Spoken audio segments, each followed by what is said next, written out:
Welcome, ladies and gentlemen, to the Film Club Podcast, where every month we deep dive into different aspects of cinema, directors, genres, actors, or franchises. It doesn't matter, because it's always fun at the Film Club. I'm Dean. I'm Becky. And this month we are doing epics. Big, giant, grandiose epics. Hollywood epics. Hollywood epics. And this week we are doing... The Justice League. Not just the Justice League. No, not just. The Snyder Cut of the Justice League. And for a movie... Justice is gray. Not that version. But for this episode... This giant Titanic episode, we needed guests on, and not just one guest, we needed two guests on, who have been preaching the Snyder Cut from atop the hillsides for the last, I have no idea, 4 years since whenever the fuck it came out? Since the theatrical cut. Since the theatrical cut. Yes. I gotcha. So why don't you introduce yourselves, guys? Yo, hello. I'm here to whisper in your ears again. My name's Dyllan. I'm Brandon, and the actual title of the film is Zack Snyder's Justice League. He had to demand that this is his version of the film, and every other version is an inferior version. Absolutely, and it's a fact. You want to just get that out of the way, like, from the get? The theatrical cut versus this is the superior version. Oh, absolutely. 100%. There's no doubt about it. Is it just me, or is it kind of, like, baffling how similar they are and how dramatically different they came out? Because, like, plot-wise, they're generally, like, the same, but the execution for the theatrical is all over the place. So just plot beats itself, they're the same up until you get to the mother box. Mm-hmm. When, I think in the theatrical cut, as soon as he gets the mother box, it's, oh shit. Yeah. The final mother box, right? And then in here, it's just kind of the middle part of the film. Yeah, that's right, because there's, like, a whole hour after they get the final mother box before we get to the climax. It's something like that. But yeah, so every character actually has something to do, actually has something to, like, motivate them. The plot here actually has room to breathe, and it's also 4 fucking hours long. Why is this 4 hours long? So if I recall the interviews that Deborah, Zack's wife and the producer for the films he does, she said basically if normally it'd be 2.5, maybe 3 if this was the theatrical cut, but they went into it thinking this is it, so we're just gonna give everybody everything. So wait, was this completed after, like, you know, calling for the Snyder Cut, or was this like a basically completed rough cut and then they come back and just finish it up? Like, did they do reshoots for this? So You know a lot more than I do, basically. So how about we just go into it, and then from there, okay, let's get into the film, and then from there we can go from there. Yeah, because we're gonna talk backwards about it, so it's easier if we go just straightforward. Yeah, do the film first, and then we can, because it's a lot. It is a fucking lot. I have it all in my head, and I know it, but it's easier if we just go one by one first, and then we can go into questions. Sure. Works for me. Let's get started with that, because this movie opens with the death of Superman. Yes. I believe it's the death of Superman from Batman vs. Superman, Dawn of Justice. Yeah. Which, you guys saw Batman vs. Superman, I'm assuming? Yes. Did you like that one? I did, actually. Ultimate Edition, yeah. Oh, okay, the Ultimate Edition. I've only seen the theatrical version. Oh my god, this clown. So, this clown. I'd never seen the theatrical edition. So Dyllan is I've only seen the good versions. I've only seen the Ultimate Edition, so Yeah. my entire experience with like the DCEU is a lot better than everybody else's. Dyllan's like, I only see director's cuts, and all those are great. I don't know why everyone hates the DCU. I don't know. Well, Dean knows. He's seen me bang the table like, you guys don't understand. You don't understand. I've seen Brandon, like, rage out like he's some, like, cracked out homeless dude being like, I am the Lord and I bring you Superman. I am the prophet, and I've been prophesizing. Help me out before we get into that. So what went wrong with the theatrical Dawn of Justice? Okay, so... Tonal, it was a lot darker. Okay, yeah. So you go back to Man of Steel. The biggest gripe was Superman kills Zod, even though historically he's always killed Zod. Yeah, even in the Richard Donner version, he kills him. In every case he kills Zod. But whatever, people were nitpicking it, right? And so Zack Snyder's like, we're gonna keep moving forward, and you get to Batman v Superman. and the complaint was it's too dark. It's too dark. It has a very depressing, Tone. low tone and very low atmosphere of like And sadness and all that the stuff. issue was, again, Warner Brothers being Warner Brothers, they're like, well, we need this movie to be 2 hours long.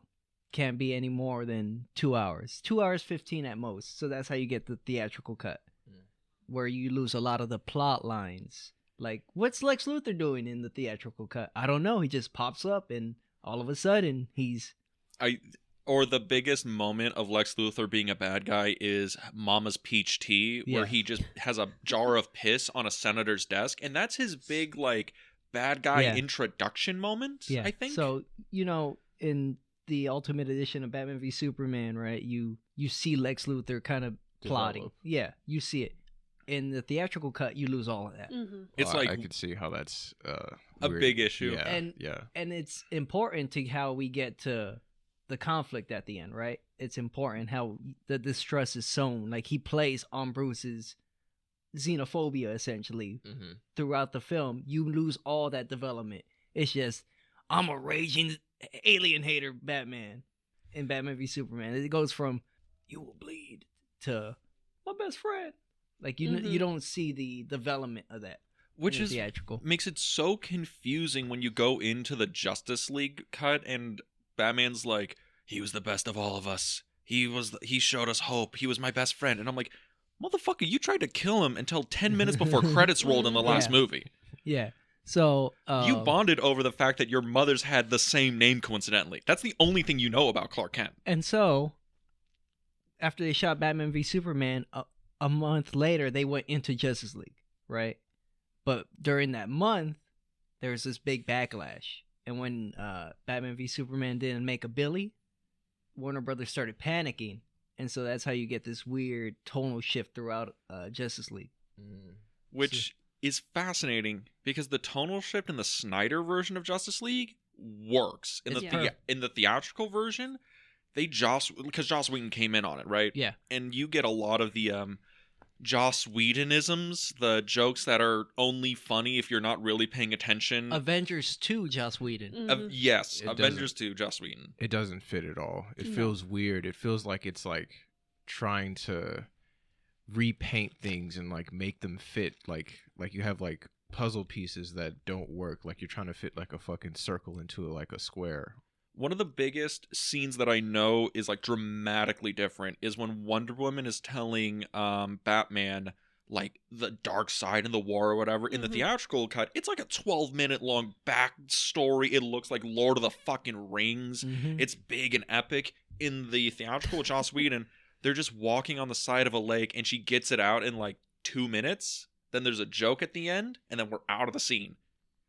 We don't get a flashback at all in theatrical cut. That was kind of like the big thing that I noticed when I went back and I watched like the theatrical cut. It was hard to emotionally invest in anything versus like when I watched the Snyder cut, because like when I watched it, I hadn't seen like I don't think I seen Dawn of Justice. No, you seen Man of Steel, but you told me like years before that. Yeah, so I kind of like he invited me over to like watch it when it like first hit like HBO. And I was like, all right, fuck it, I'm going to go through it. And then, like, it was easy for me to invest into everything. Yeah. And which is weird because I don't know shit about what's going on. I barely know, like, the characters and everything. And when I watched, like, Josh Whedon's, I had to, like, restrain myself and make sure that I, like, watched it all the way through. Right? Yeah, I was trying to just, like, let me just get through it. Let me just get through it. And this is all just the opening seconds that go through my mind, right? Because we open with the death of Superman. But you know what? Even before we get that far, let's just ask this question. What are our thoughts on Zack Snyder as a director? Because I saw Man of Steel in the theater. I'm assuming we all seen Man of Steel, right? I actually really like Man of Steel. I saw it in the theater too. I'm a diehard Superman fan. I thought, you know what? It's a different take on Superman, but I'm not mad at this take on Superman. As you guys know, it is my favorite film of all time. And Zack Snyder is your Lord and Savior, yes. So I'm just like curious your guys' thoughts on like Zack Snyder as a director. Like when you see Man of Steel, see Dawn of Justice, Justice League, are you like maximum hype? This guy can do no wrong. Or are you like still like, okay, maybe we'll get Sucker Punch Zack Snyder on this one. I don't know. I think for me, Whoa, buddy. I haven't seen the Ultimate Edition of Sucker Punch. All right. I think for me, I like Zack Snyder a lot. I do think he gets a lot of shit. Deserves shit. I don't know. I think some of it is kind of like off. But I think he's good. I think he's delivered really good films. Does he miss?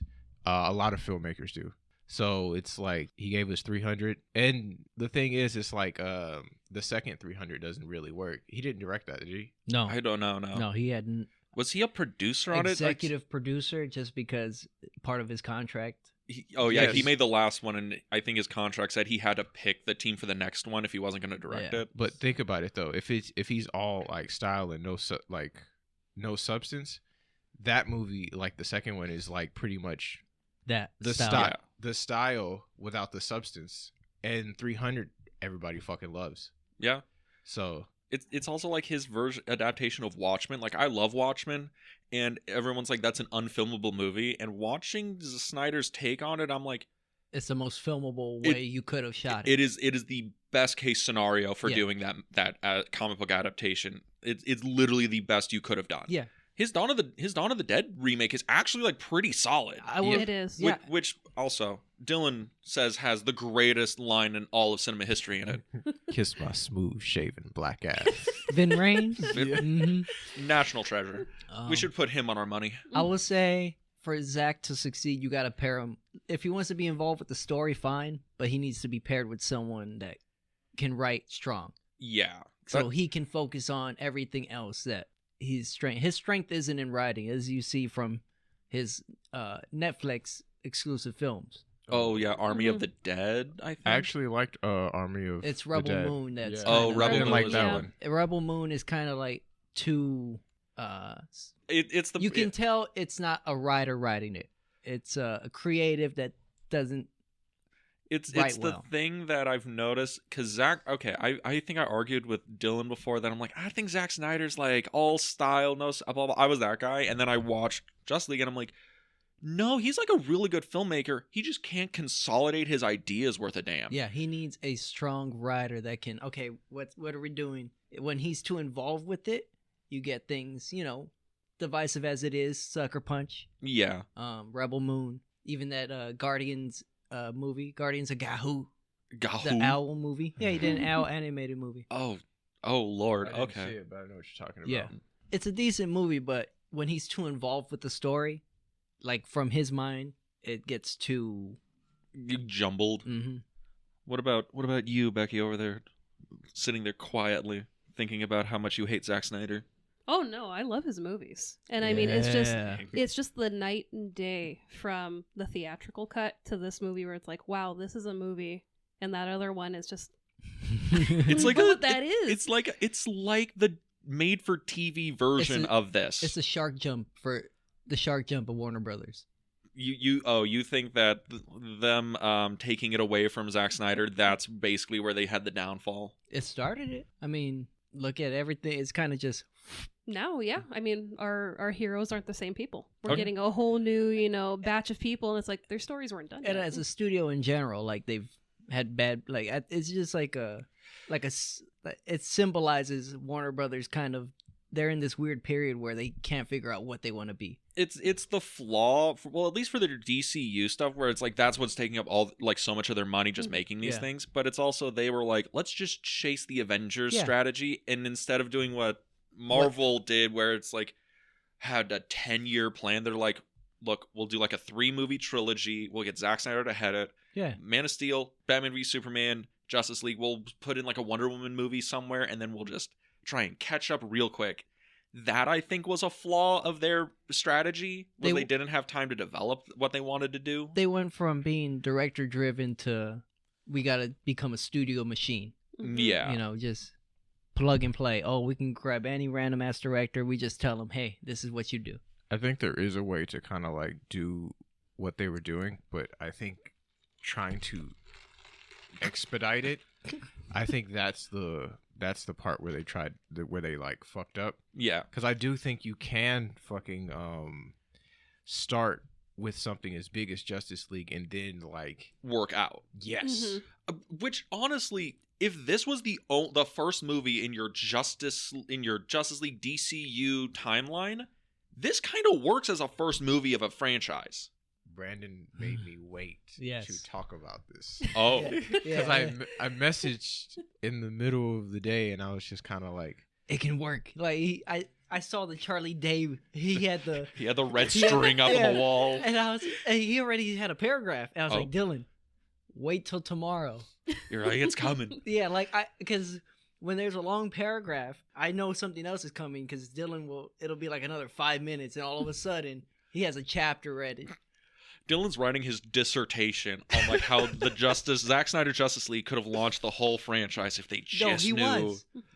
So the problem is they've done it with their animation. Yeah. Yeah. Have you guys seen the what is it called? Dark. Is it Justice League Dark? No, it starts with Justice League Dark, and then it like filters out, and it branches out in such a way, and then it closes back with the final Justice League. Oh, And it closes like a perfect chapter, and you get all these different worlds and characters, and you don't lose interest. It's the thing where it's like, this movie could have done that. They would just have to figure out a way to pare it down from 4 hours. But I digress. Because we get the death of Superman. That's how we open this movie. We've literally only talked about the first 5 seconds of this movie. Damn. And that shockwave opens up and wakens the mother boxes. And we're like, what the fuck's going on? And then which makes more sense. Which makes more sense. I think in the theatrical it opens up and Batman stops a guy who's like a cat burglar and kills a parademon that's like, oh, what are these strange symbols? It's blood put up on the wall. And I'm like, why the fuck is its blood making the mother box? Whatever. I mean, that's we a also worse have version. the TikTok video with the infamous upper lip CGI. Oh, that's the theatrical cut. That's something I totally forgot was a and thing it's gone, in this. So let's keep moving on. It was so nice. I was like, wow, it's not here anywhere. Okay, we're going to move on from that, but I need to point out that was one of the dumbest decisions I think they could have possibly made in, like, we're going to do all these reshoots. Well, they reshot the movie on a green screen with Joss, essentially. They just took the main scenes because they had all the, not attributes. Assets? They had all the assets, so they just reshot, plugged and play. So that's why that movie's so fucking ugly. It is, like... fucking horrendous, fucking disgusting. Dyllan said shits that look better than the Justice League movie. The Justice League can't movie? confirm. Okay, so in the Snyder Cut, what we see is Batman has emerged in Iceland, and he's gonna go and try and find Aquaman, right? But it's like he goes into the Icelandic village, and he's like, the Aquaman. He's like, I'm looking for a man who comes on the tides, and blah blah blah. Very Bruce Wayne of him to disguise the fact that he knows how to speak their language. Yeah, I liked that. That's a nice little like character thing where it's like he knows what everyone's saying, but he's like playing along with it. He did that in Batman v Superman too. Yeah, in the underground fight. But we get to meet Jason Momoa's Aquaman. I don't know if this is the first time he was Aquaman, or was there an Aquaman movie already? No, first time. This is the first one. How do we like seeing our first introduction of Batman and Aquaman in Justice League? I think it's a much better shot scene, I'll tell you that. Yeah. It's a cool interaction between them. I think what makes it really cool is Jason Momoa and Ben Affleck are big dudes. They're big dudes with like extremely broad shoulders. So they look like superheroes. Yeah, you easily buy into the fact of they look like God amongst men already. Yeah. So when you see them like start to like interact, and then like you realize they kind of like know who each other are, you start to like buy into it, and it's way easier to like suspend your disbelief and just put yourself in the world and watch it play out. It's also just such a cool thing about this introduction is that, you know, like I think Snyder's been accused of having very desaturated movies and them looking very grim and gloomy, but it has a fucking tone and atmosphere. There's an atmosphere from this first scene. Yeah. And it's like, also it's a long fucking dialogue scene. Yeah. It's kind of weird that it opens with this dialogue, but it's like kind of this interesting, like, I know you know that I know kind of thing. And then, Aquaman's like, well, fuck you, and just kind of walks out into the sea. And then they start doing the fucking Rohan, memorial song as he walks out into the ocean. I gotta talk about something weird that happens in that scene. That you start falling in love with Momoa? Yeah. When old chick really sniffed his sweater, bro. Bro, she was probably just that Atlantean musk. In this, this Icelandic village. Probably it's like, what a man. What a god. Dude, that's fucking Khal Drogo. Damn, he fucking fine. That's probably what's going through her mind. No, it was disgusting. It's disgusting. After this, we get a little bit of Lois and Martha. We get to see what Lois has been up to since Superman's died, and in this version, she's basically like going to the memorial every day. She hasn't gone into the Daily Planet at all. She's like really depressed. Well, that's how this one differs. The theatrical, it's a year later. This is weeks later. That's another so thing. It's it still is very weird. fresh. Yeah, because I think in the theatrical, the introduction we get with Lois and Martha is having coffee inside like the Daily Planet, and Lois is like, I'm just doing puff pieces trying to get by, and Martha has a throwaway line like, lost the farm or whatever. But in this version, it's a very like somber, sad, like, just two women trying to cope with the fact that one of them lost the son, the other one lost her husband, and it's like, not 90% of this is just going to be like, man, this is like 10 times better than the theatrical cut. That's most of what's going on here. But after that, we finally get to meet Wonder Woman, and she's stopping a terrorist attack in Europe. Yes, by some an anarchist terrorist group that want to go back to the Dark Ages. They're anti-technology. Ted Kaczynski would be proud. I would say probably if there's any part in this film that feels a little bit off, it might be this. Oh, the Wonder Woman action scene? Yeah. Well, just this whole like I don't want to call it a plot, but just like the whole like attack and whatnot, it just feels kind of like random.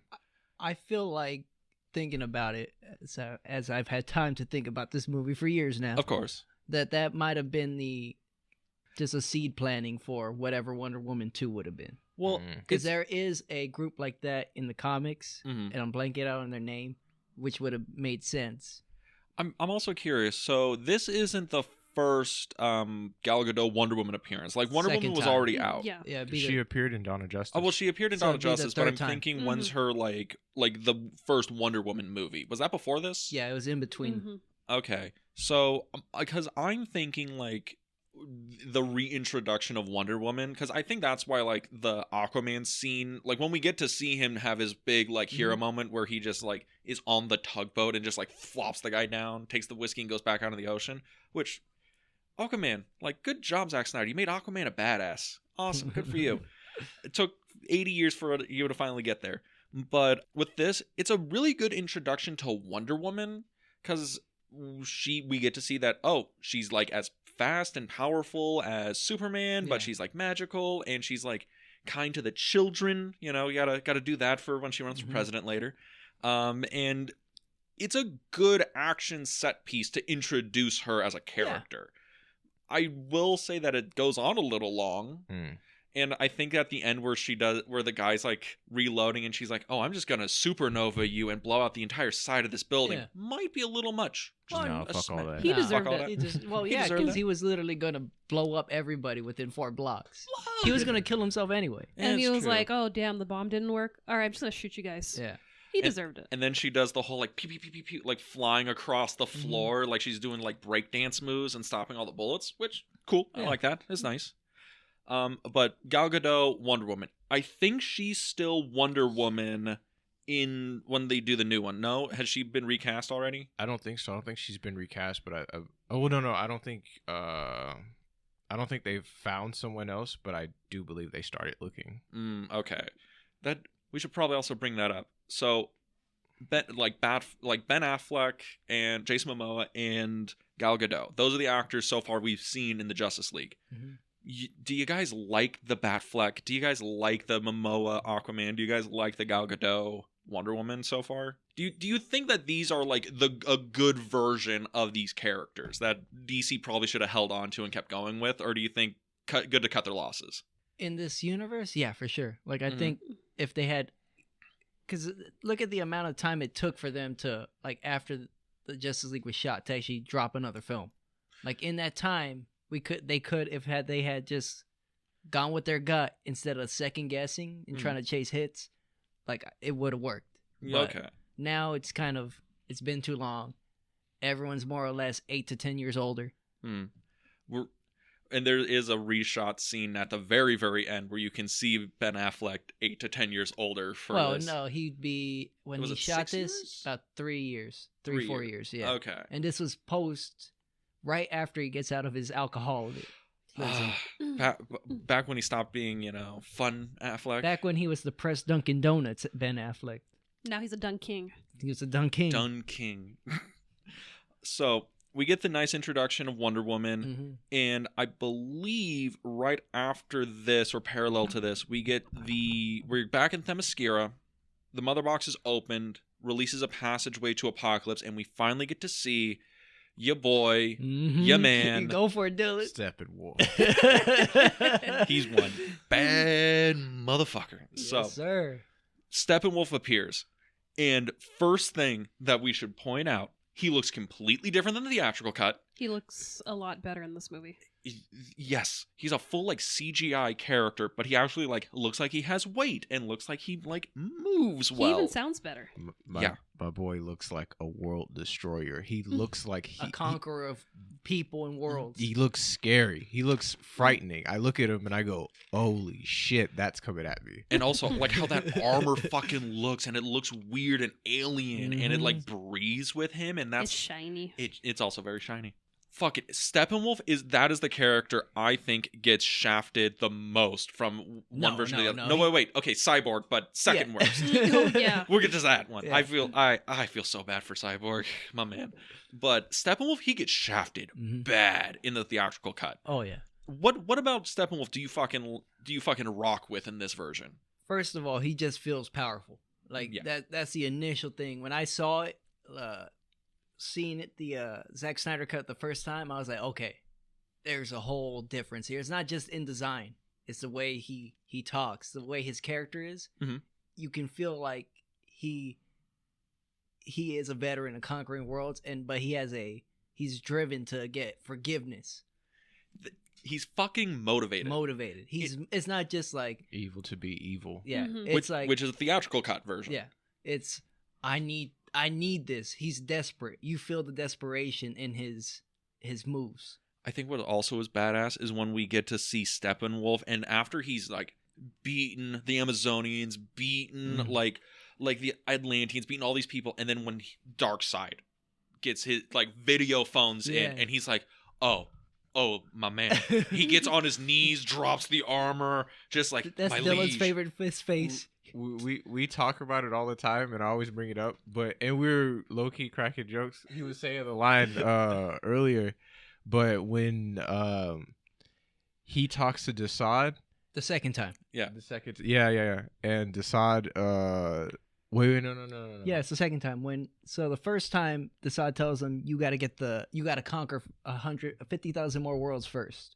50,000 more worlds before I'll talk to you. Before Darkseid will even agree to talk to you. The second time when he finds out anti-life, which is our favorite part. Yeah.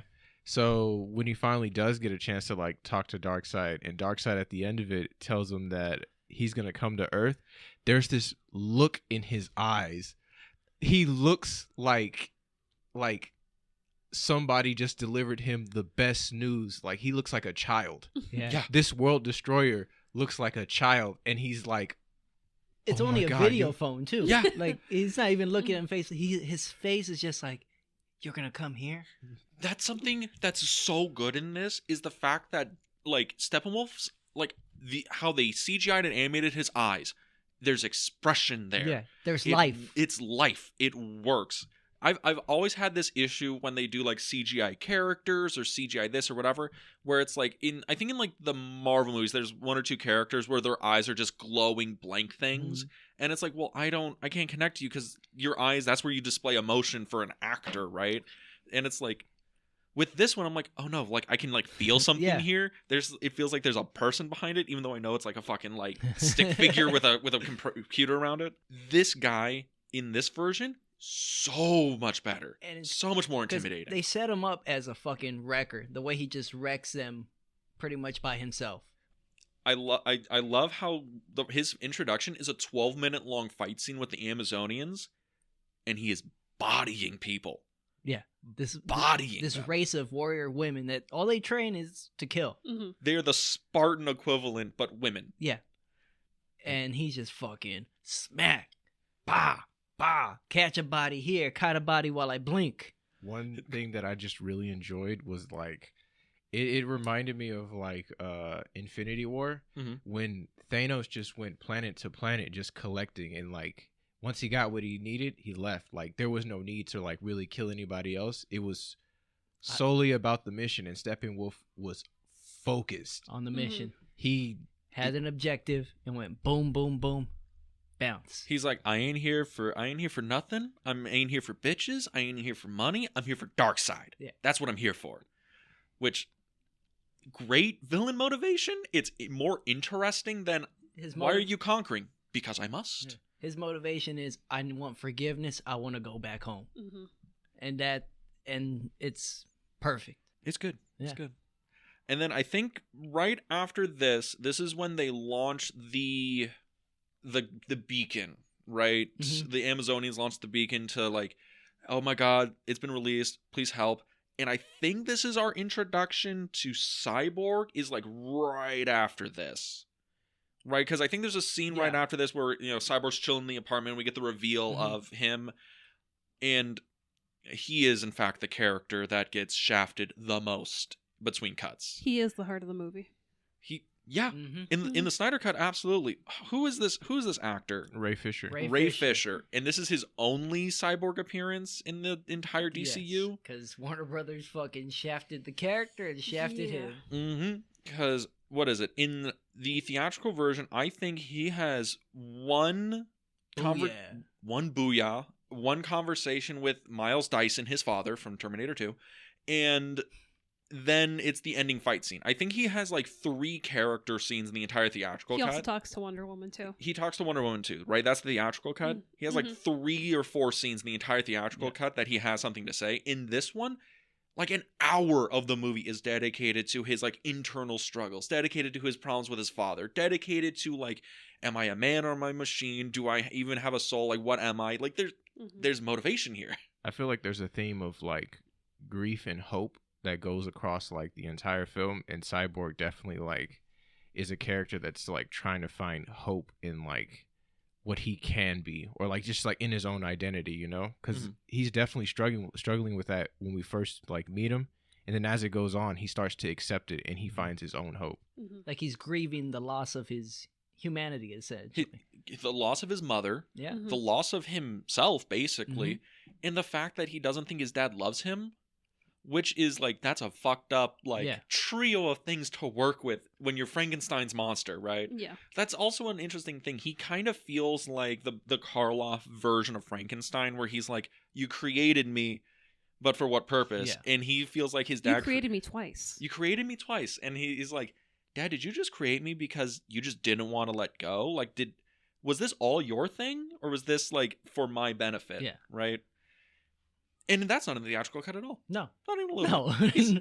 They really fucked him. And he's a quarterback. He was supposed to be in Flash. Yeah, Flash. It was supposed to be more of like a buddy situation, I believe. Which they kind of set up by the end of this, that Flash and Cyborg are like cool with each other. Yeah.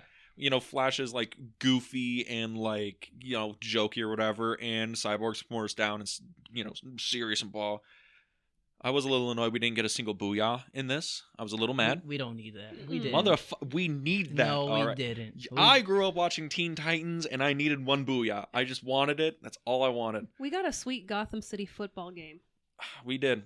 And he played against Wisconsin. He did, because that's where Zack Snyder's from. Yeah, Zack Snyder from Green Bay, Wisconsin. More you know. Go Pack. He wanted to actually film parts of like Gotham in Green Bay, but then he was like, how? Yeah, that was the problem, when he was like, I want to film it back in my hometown, oh, it'd be fun. And then he was like, yeah, no, we real Midwest. There's maybe not any Kent Farms, like if there was a Green Lantern, you could have done not Star City. It's not Coastal City. Yeah, you could have probably done it there. I'm annoyed because we get to see Green Lantern stuff in this, but we don't get a fucking Hal Jordan showing up. I'm a little mad Ryan Reynolds didn't show up for this. A little mad. Oh, we'll get to that. There's something, yeah. Yeah. When we get to the cameo at the end, with the last Ben Affleck cameo. Mhm. Yeah, At the end, very, very last one. It was supposed to be a Green Lantern. I'm mad now. Okay, I'm but we'll angry. get to that later. I'm going to be Go for it. belligerent. So after we meet Cyborg, the beacon's been called. Batman is still on the hunt to try and collect more superheroes. Mhm. And I believe this is like an hour into the movie, and we get to see the Flash for the first time. Mhm. And the Flash is gonna go and get himself a job as Gee a Willie. Gee Willikers as a dog walker. It's like what his third, fourth job? Fourth job, I think. Yeah, and this is where we get the introduction of Ezra Miller as the Flash. Mm-hmm. Ezra Miller as a person is problematic, to say the least. Very. As an actor, he's pretty fucking good as an actor.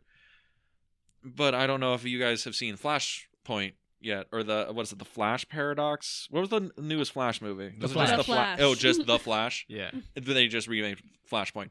So, your guys' thoughts on Ezra Miller's The Flash? I say this portrayal of Flash in this movie, specifically this movie, was Yeah. good. Okay, I'm not gonna comment on anything outside of this movie. I see. I didn't so I actually liked the Flash. I didn't see like too much what was wrong with it. Mm-hmm. I mean, I feel like if it is like a departure, then cool, but I mean, I think in this, it's like he's the right line of comic relief. Whereas Yeah. I think in later versions where they try to lean way too much into him being Too goofy. Mhm. way too goofy. They want to Wally West him when he's Barry Allen. Yeah. Yeah. Yeah. And then we also get the girl that's Iris. Iris. That's his love interest in The Flash. Mm-hmm. But because that scene's not in the theatrical cut, when we see her in The Flash, it's like, well, who is she?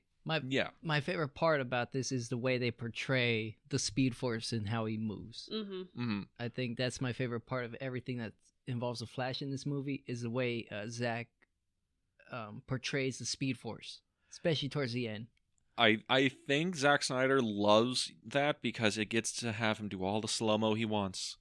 He has full reign to do all the slow-mo when the Speed Force is on. And I mean, even the accident, he has the slow-mo, but it's very romantic. Yeah. The way that, he's looking at her and, good use kind of of- music in this. yeah. But Took it's, the lead it's a there. good introduction to the character. I mean, beyond that, it's just a good Good introduction. scene. Yeah, and we also get more motivation with Barry Allen. Like, his dad's in prison. We get the whole thing. I think it's Matt Dillon Mhm. is his dad in this. And I think that he gets recast as Ron Livingston in the later films, which is interesting. I like Matt Dillon. But we eventually get to the point where Batman meets the Flash, right? And the Flash is living in this weird warehouse thing, and he has the whole space shuttle suit, Mhm. which cool. And how does Batman find out that he's the Flash? Well, he knows he's the Flash. Yeah, but how does he confirm it? Oh, Oh, he throws the thing at him. Yeah. that was a batarang. Yeah, and I like how Becky had to bring out her own battering to show everyone. It's real. It's real. She said, "I got weight." Oh yeah, this is weighty. Yeah, I made that myself. Did you? Yeah, I made it at work. It's made out of I think it's 304 stainless steel, and I did a brush on it to give it that nice sheen to it. Yeah. Oh no, I tested it. I threw it at a couple of boards and stuff at work. It'll stick. It's a real fucking batarang. Man, I fell with it in my pocket and it stabbed me in the side. It you hurt. throw it at any children, it doesn't count. Exactly. They would be like, "Oh my god, Batman's here! Oh my god, I'm bleeding out." But after we get the Flash intro, I get a little foggy as to what happens next. Mostly because, again, it's 4 fucking hours. This is when he tries to convince Barry to join the Justice League. Yeah. And Mhm. he's on board. He's He's on ready. board, of course. I don't think it took any convincing. He was just straight up like, I don't even think he Yeah. finished the sentence. He was Yeah, like, yeah. "Yes, I'm in. He's like, I need my friends. name's Nick Fury, and I'm building a team. Wait. First of all, I thought you were Bruce Wayne. Second of all, I'm in my Yeah. guy. I'm pretty in. much, yeah." And then they go into the car, the Mercedes-Benz commercial. Yes. Yeah. Um, What's your superpower? I'm rich. Mm-hmm. Great line. Yeah. Then skirts off into the airport. Mhm. I think the next part is It's around here where like they actually meet Cyborg. I think. yeah. I think But Wonder Woman goes to Wonder go meet Wonder him. Woman yeah. meets him, yeah. But I'm trying to think of the next major like plot beat is because is this also where Well, Steppenwolf attacks Aquaman? no, he so if I'm not mistaken, Steppenwolf goes and kidnaps Cyborg's dad. Yeah. Mhm. And then they all go to where Steppenwolf is holding them, and then Cyborg freaks out because he sees his dad. Mhm. Yeah. And the original plan, they had an original plan, but Cyborg kind of fucked all that up. Yeah. Because Cyborg's, he's impulsive. He's like, a little scared. I gotta save my dad. Yeah, he hates his dad, but it's his dad at the end of the day. So Yeah. his instinct as a son kicks in. And we get like the big Steppenwolf v Justice League fight, and I wouldn't say Steppenwolf Justice League. You get Steppenwolf and Wonder Woman, because that's who you see his interest in wanting to Yeah. fight her. yeah, He's like, you're like, Amazonians, right? yeah. He's like, I think the line he says is like, Amazon, but not like your sister, stronger. Yeah. And then he specifically singles her out. He's like, he stops like the parademons. yeah. He Mhm. goes, this one's mine. and you're just like, oh fuck yeah, oh let's go, because it's a good action scene. Yeah. It's really good. Also, the parademons are a lot better in this movie. They look a lot better. Yes. Yeah. They look scarier. The other one, kind of goofy. Look like bugs. Yeah. I thought that was a really weird. It's so weird how much the designs change from one version to the other, and I'm like, why did you change all the designs on everything? Because I felt those should have been fleshed out when Joss Whedon was doing his thing. And they got rid of the whole, they smell fear, they attack, Mhm. anything that's afraid. So it's like, okay, it works a little bit better in this movie. Yeah, it's a fascinating thing that because I think in the theatrical cut, I'm gonna keep going over this. This fight happens like 2 hours in. It's like at the 2 hour mark, which if you were gonna split this into 2 points, this would be like where you would cut part Well, one and the then part theatrical two. cut is 2 hours. Mhm. Yeah, the theatrical cut So is 2 this hours, happened at like an hour.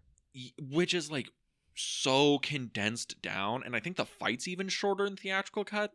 But this one, and I will keep saying this, is like 10 times better than the theatrical cut.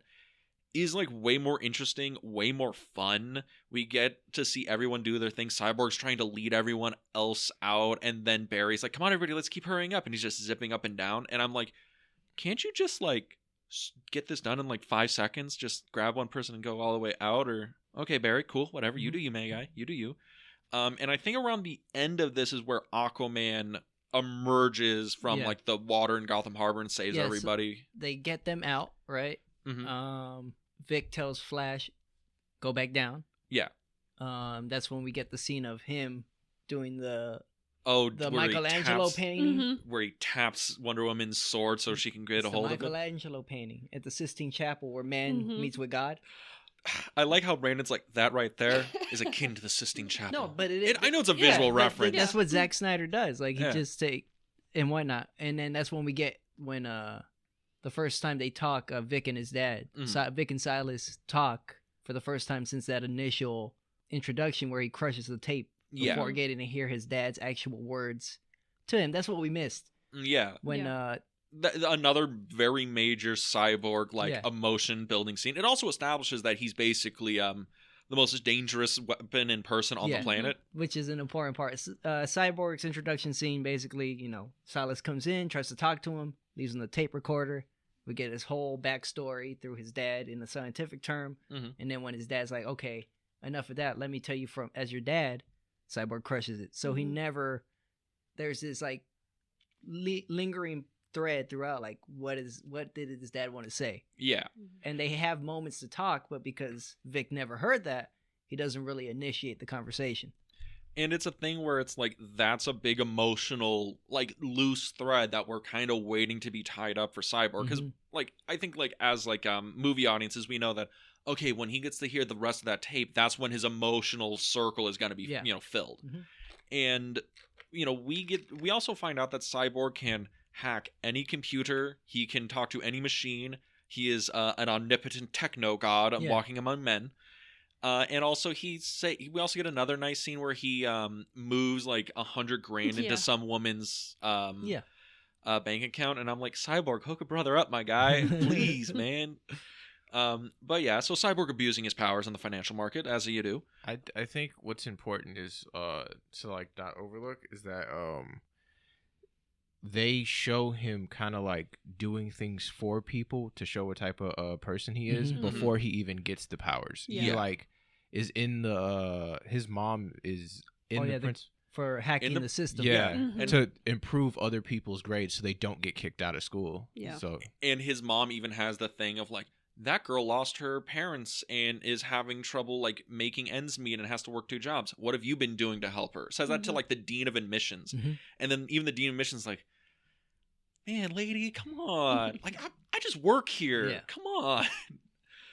And it is an interesting thing that they really do push that Cyborg is the moral compass that is looking for a way throughout the movie. Mhm. He is the character of this movie that has a full arc. Yeah. Batman's basically the same from beginning to end. Wonder Woman, same beginning to end. Barry has a little bit, but like he's the one that has the biggest one. Yeah, they have Batman has an arc, but it's an arc from a separate movie that kind of completes here. Mm-hmm. But this is a character that for the film that we invest in for the entire part. And I can see why Mr. Fisher was fucking pissed Oh, yeah. when he got his shit recut. apparently there was like other stuff like I forgot. I forgot what the head of DC Studios was at the time, but apparently he was like super like it was either him or Josh Whedon that was like kind of super racist, and he was like being vocal about that, and they didn't like the fact that he was nonstop vocal because I think you can catch him actually talking about not liking his experience working on the film at like whenever they did like what are those things called? Oh, a panel. Yeah, when they were doing panels, he was like he's been open about it for a while. I'd imagine it's one thing where it's just like it was probably also a pain in the ass to just make it because I'm assuming he's in like a full green screen bodysuit for most of the fucking movie, and it's probably awkward as shit to like be like I am a professional actor in a green cock sock Ray for Fisher, the whole movie. up until this point was pretty much a theater actor. Zack found him in the theater, pulled him up, and then I think after this he was in True Detective season 3. Okay, so is season 3 one of the good seasons? Because I know season 1's great, and I think season 2 was okay, but True Detective is weird. 3 has what's his name? The guy that's mad about the scripts for Blade. He's playing Blade. Mahershala Ali. Yeah. Oh, yeah, okay. I would be mad about that too. I'm mad at just hearing about it. Yeah, I'm just saying, Wesley Snipes is Blade. All right, I'm sorry, you cannot take over that role. Wesley Snipes believes that too. Have you heard the Chris Tucker joke? I have not heard. Please, Blade sir. don't pay taxes. My man. All right. He said him and Wesley Snipes were chilling, and pretty much he was giving them like tax advice, and he's like, you pay taxes? He's like, Blade don't pay taxes. He's like, Wesley, what are you talking about? I fucking loved the Blade movies, like from like as a kid growing up, and I was like, I'm gonna rewatch and go to the first Blade. I haven't seen it in forever. I was expecting it to be kind of like a cringy like 90s action movie. No, that shit's fucking gold. Wesley Snipes, he owns that franchise. I really don't think you can get anyone else to play that role without me being like, it's not Wesley Snipes though. You know what's interesting? I just kind of like thought about something. So Nick Cage could play it, but I know that'd be weird. Negative. Nick Cage could play anything. Negative.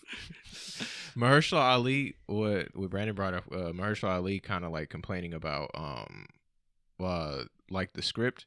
It seemed like they wanted to go in a direction where it was like him helping a white woman and helping her like solve her problems, and him being like, yeah, I don't want to do this anymore. But I watched a video that was talking about the TV series, and that's what it was from what I got. Really? Yeah. So it seems like they keep wanting to just do this with Blade, where like he's a secondary character in when he has the title. Well, even in the original, the first movie, he's not like a secondary character. He's definitely like the lead male figure of the movie, but we do follow the nurse character, and she's like the audience surrogate, so we get to everything explained as the movie goes on. Some motherfuckers like to skate uphill. One of the best lines in cinema history. One of the best super badass lines in cinema history. Improvised on set by Sir Wesley Snipes. He's knighted in my book. Maybe not, free, but knighted. But I'm just throwing it out there. It's one of those things where I could definitely see why an actor would not want to take on the Blade role, and especially if it is like, hey, we're gonna make you a magical Negro. As you would, like Stephen King has done it for years, but he's, Stephen King. Not everyone can pull that off. Bullshit. A cokehead racist, yes. Stephen King. Just a little bit, Hey, he's off the coke. I don't know about the other one. But back to the film. So we have at this point the big action fight set that piece. unites everybody. Everybody. Everyone's finally on board. Aquaman's finally getting on board. We get another thread with Silas. He's forced into quarantine. He's like, I know. I wrote the procedures. He's like his Judge Dredd moment. I am the law. God, I love that. And I think this is the moment where they're like, there's only one way we'll be able to defeat Steppenwolf. We need to bring back Henry Cavill, Superman. I love the way the scene's shot, though. The way it just keeps... Oh, like circling? Mm-hmm. So, if I remember off of Zack Snyder's Vero, they designed a rig specifically just to... Oh, capture that? Do the rotating, yeah. Oh, that's fascinating. He had... Because Zack Snyder, he storyboards every scene on the night, or he storyboards it, right? Oh, really? Okay. And he storyboarded that, so they designed a rig to specifically just do that weird, like, spinning shit. That continuous, just rotating the table. Oh, I like that. I mean, they're unraveling, that ball of yarn where it's like, we've been kind of skirting around this, but we kind of need him back. Let's talk about all the bad things that could happen, but all the good. Also, so that's an interesting thing because I like how immediately they're just like, this mother box, we can bring Superman back. But we should totally do that, guys. But zombies are not going to be a problem. The way they explain it, though, kind of makes it understandable. Like, every matter doesn't get destroyed; it just changes forms. Mm-hmm. So the way they described it, the house turns into smoke when it's lit on fire. The mother box can take the smoke and change it back into a house. I love that because that's like some classic like Star Trek analogy of we're going to make up some weird science bullshit and we'll make it a simple analogy and then the audience is like, I get it. Yeah, that makes sense. That actually makes sense. I can hear, Data or Mr. Spock. Mr. Spock just saying, boom. Or even Geordi. Okay. Geordi can say anything. Please. So we finally get they're going to bring Superman back. I think they have to break into Star Labs, right? Mm-hmm. And Cyrus is back out. He's going in, and they decide to alert a biohazard breach. Yes. And I love this. Biohazard breach, da-da-da-da. And they go in, and Cyrus is like, no, this can't possibly be happening. This is all foolish. And he calls over the walkie, like, this is a false alarm. Somebody's trying to break in. And then he sees, his son walking. He's like, no, never mind. Something's horrible has happened. Don't let anyone in unless I say so. And I like that because without words, it's not like, son, what you're doing is right. I'm going to cover you and take care of it. It's just he changes it like mid-sentence and realizes that my boy is doing something right. I need to make sure that he has his time to get it done. Mm-hmm. What he's doing with the giant nuclear bomb mother box thing, I don't know. But hey, I trust him. It's fine. It's more of a creation machine, really. Yeah. It's alien. It's fine. Brought him back to life. It did. Well, he wasn't dead yet, but it enhanced his life. It made him better. Stronger. And he put two and two together. He's like, okay, mother box, coffin, cool. They're gonna be doing some shit. His name's Victor. All right. Cool. We'll let him cook. Like, just let him cook. We'll let him cook. He's gonna put Superman on the grill, flip him a few times, let him season up. Let him cook. Let him cook. And so then they realize there's only one way to get the mother box thing to work. They need a supercharge, right? Yeah. And the Flash is like, well, I can run as fast as the speed of light, and I can get you that shit. But like he understands that. I like how it's not someone explaining Barry his powers. Barry's like, if I go that fast though, like there's a slippery thin line that if I cross it, shit will get weird. Which is a good foreshadow for Flashpoint. Mm-hmm. It's not even a good foreshadow for Flashpoint. It's a good foreshadowing just for the climax of the movie, which is just totally ignored in the theatrical cut. Like the fact that the Flash is like, yeah, I can run as fast No, as the he speed has- of light. Yeah, in the theatrical cut, he has to land on Wonder Woman between her titties. I mean, of course, Yeah, I forgot about that. $100 million reshoot just so we can have Ezra Miller fall into Wonder Woman's tits. The one thing that I like definitely didn't like in that cut, the theatrical cut, was how much like time they spent on telling Wonder Woman she was attractive. And you're just like, it's Mhm. Gal Gadot. She, Yeah. she Let it knows. move. Just let it move. Just come on. Next scene. Next scene. It's. I do find that interesting when they have to point out, it's like, hey, you know, Wonder Woman over there, she's looking mighty fine. And I'm sitting here as an audience member, like, yes, We that is- know. we know. That is, I can see this. That's totally It's cool. Gal Gadot. It's Gal Gadot. I get the whole her and Bruce thing because like I'm pretty sure everyone in here has seen like the Justice League animated series. Yeah. Yeah. Yes. So they kind of like leaned into that a lot. So like for like as an audience member like watching that, it's like, yeah, that's cool. I like that. Mhm. I Yeah. can get behind this. Yeah. But everybody being like every 12 seconds being like, oh, she's hot. I'm like, come on, bro.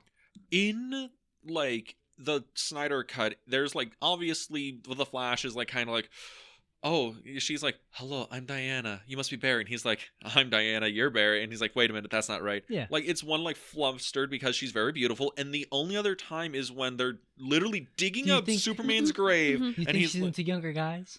I'm Barry. she's 5,000 years old. Everyone's a younger guy to her. Keep digging. So you're saying there's a chance? But I'd argue like that just kind of works for Barry. Like Yeah. he's a person whose mind is obviously going all over the place. Like Yeah. Yeah. Like, it's not. like his powers, he has this little ADHD about him.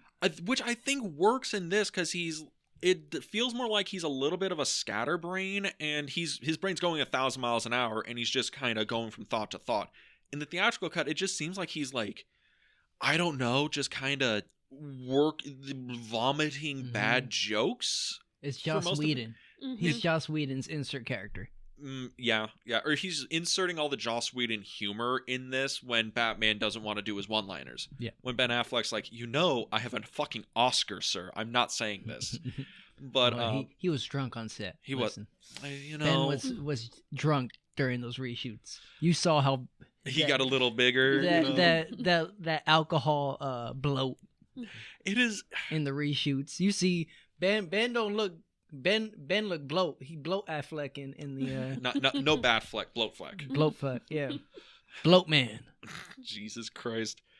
So I'm trying to think what happens. Okay, so the revival of Superman, big old thing. We get to actually see the Flash have to like misses the mark. Yeah. right. But He's able to pull back time just a little Mhm. bit, so he can touch the mother box at the right moment, and it's like, oh, okay, so he can turn back time just like Cher, yeah. and it hits the mother box. It's always share with It- you. It's always Cher. Yeah, it's like this is him like he's going a little further and further with each of these time. Mm. But I like with this cut that we see a little bit of apprehension from Cyborg. Yeah. Because in theatrical, he's just ready. He's like, boom, I'm the key. Let's get Booyah. this started. Booyah. Booyah. And this one, he's kind of like, no, maybe we shouldn't do it because he's playing all the possibilities Mhm. in his head. And then Barry's like, go? Okay, awesome, let's do this. When he says no, he hears go. Hmm. I also love that because Cyborg has the mother box and he's doing this, and then it's 'Cause like he a see- premonition. Yeah, he sees the premonition that Bruce has been seeing. Yes. The what would it be called? The Like injustice-y kind of thing, or the There's a- post-apocalyptic version. there's a name for it that Zack had for that universe. I'm blanking out on. Oh, it's fine I because mean, you're the comic book guy. You should know all this. I am the comic book guy. I'm not the Zack Snyder guy. That man exists in another realm of possibilities called the Twilight Zone. But we get to see that, and that's where we get like hints as to what could happen. Mhm. Oh, Lois dies. Darkseid takes Superman under his Mhm. wing. Superman goes off, and now Superman is like the evil that Lex Luthor thinks he can be. We also get a little cameo of Kilowog, one of my favorite Green Lanterns. He's a dead body in the background. Mhm. I want to point You that see out. the Hall of Justice. We see the Mhm. Hall of Justice, which I like that, and because it's like the '70s Super Friends Mhm. Hall of Justice, like that. And Cyborg's like, okay, maybe reviving a man from the dead and bringing him beyond the pales of mortality, maybe a bad idea. It's only been in books and movies a Fuck couple it. times. Fuck it, let him cook. And they just revive Superman.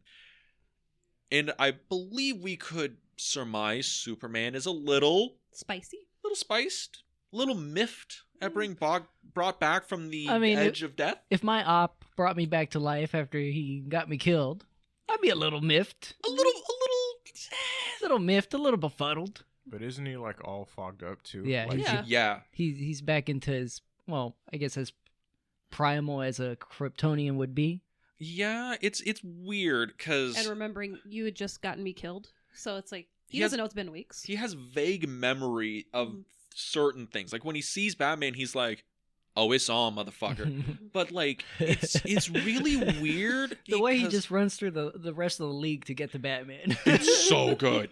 It's so good. Well, first he pops up, right? He takes Yeah. off. he Everyone's takes like, off and he goes to the memorial. Yeah, like, that because he Lois- remembers where he died. We forgot the scene. Oh God, that's right. The where Martian Manhunter's appearance. Martian Mhm. Manhunter does appear, which is weird because it kind of undercuts the Martha Lois conversation. It works because Martha is very weird. The way she acts. Oh, do you Mhm. think she's always the Martian Manhunter No, in this no. movie? In that scene, it's just a hint there. Like Yeah. the way she's talking, Her mannerisms. her mannerisms very, Off. a little off. Little off. But okay, when I was watching this and I was thinking, okay, we got to cut this down to like 2 hours, right? Or 2.5. Yeah. Right? And I'm like, okay, well, you can cut the Martian Manhunter thing out. Mhm. Like you can trim that down. That maybe there's a tacked on ending part you could probably trim out. And maybe this Superman thing you could redo. Because don't get me wrong, like I think it works the fact that Superman is like befuddled, confused, like I don't know what's going on. Who are you people? And starts lashing out. I think that is good. That works. But if you needed to trim the movie down, I think you just have him fly off. Lois sees him and they kind of fly away. Like you do something where you truncate this scene because this is the only one I feel isn't moving the plot. It's just kind of adding to like the Mhm. idea of Superman. They're also trying to juke the audience. They're trying to scare them with, oh man, they did bring back a monster. This isn't Superman. He's going to destroy the world. And then it's, oh no, he saw Lois. He's cool. We're good. Yeah, I think it's just. We Gucci. I think this is just the only scene in the movie where it's like big actiony stuff. Where I'm like, okay, if you needed to truncate or reshoot something to trim it down, this is probably the only one I can think of. Is the fight scene? If 'Cause you're it's going like to 12 truncate minutes. it, you go, boom, he lands.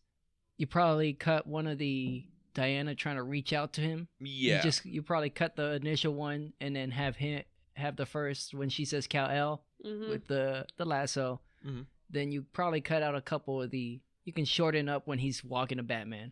Walking to Batman when he's shooting like the trucks and everything like that. Yeah. You could trim that stuff Yeah, so down a it- lot.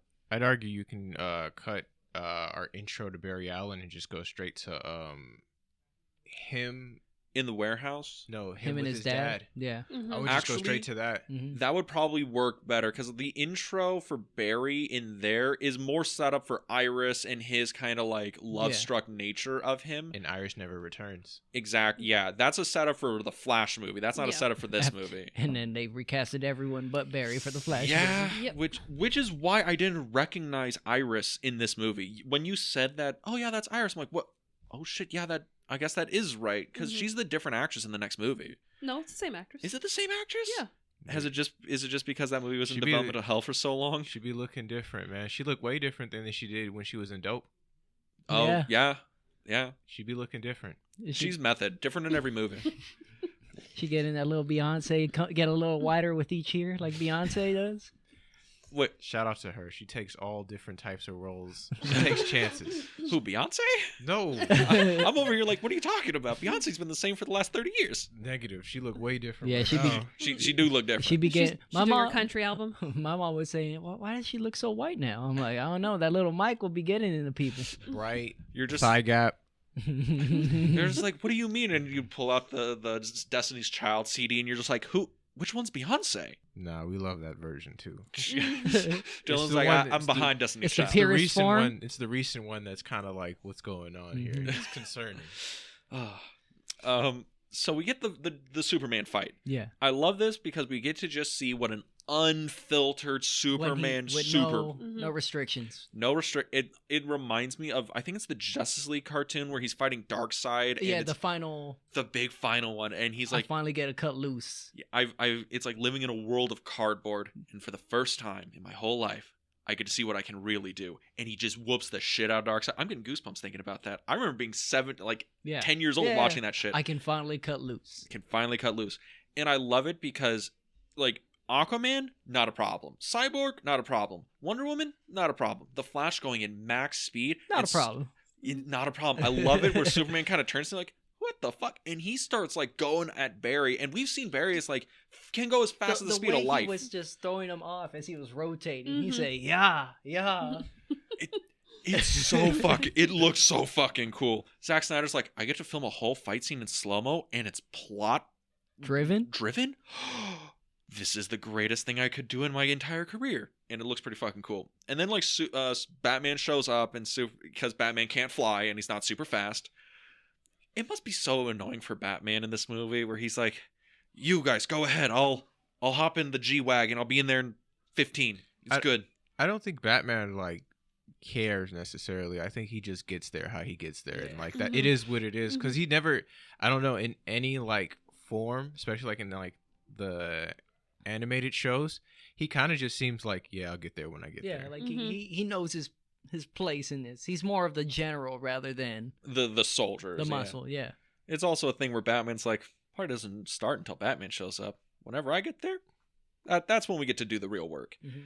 But when the real work happens, Superman's like, "Oh, I'm gonna fuck you up," and he's about to kill Batman. Superman's about to win, like he always should have. God damn it, Superman always beats Batman in my world. But Lois steps in. Yeah, and Superman's like, "What, Lois?" And Lois, they give her the good hug, and it's all like, oh, heartwarming. And they take off, and they go back to Kansas. Lois is probably like, God, I really hope Clark understands that I'm not able to go at Mach 5 and not die. I really hope he remembers that. But, they go back off to Kansas. The Justice League is like, oh, shit, we're kind of done fucked. And then Steppenwolf arrives. Yeah, after Silas takes the mother box back. And he takes the mother box. He's, does the thing. Why are you giving me that like weird? Oh, I see now. This is going back to the Jonathan Kent. No. That's one of those things I hated about the Man of Steel movie. Jonathan Kent should die of a heart attack for myriad reasons. But back to the point. Cyrus sees that Steppenwolf's coming. He's got to try and find a way to like stop him from getting the mother box. But Cyrus, being a super genius, realizes that I can't stop him. Silas. Yeah. I've been saying Cyrus. Yes, the entire time.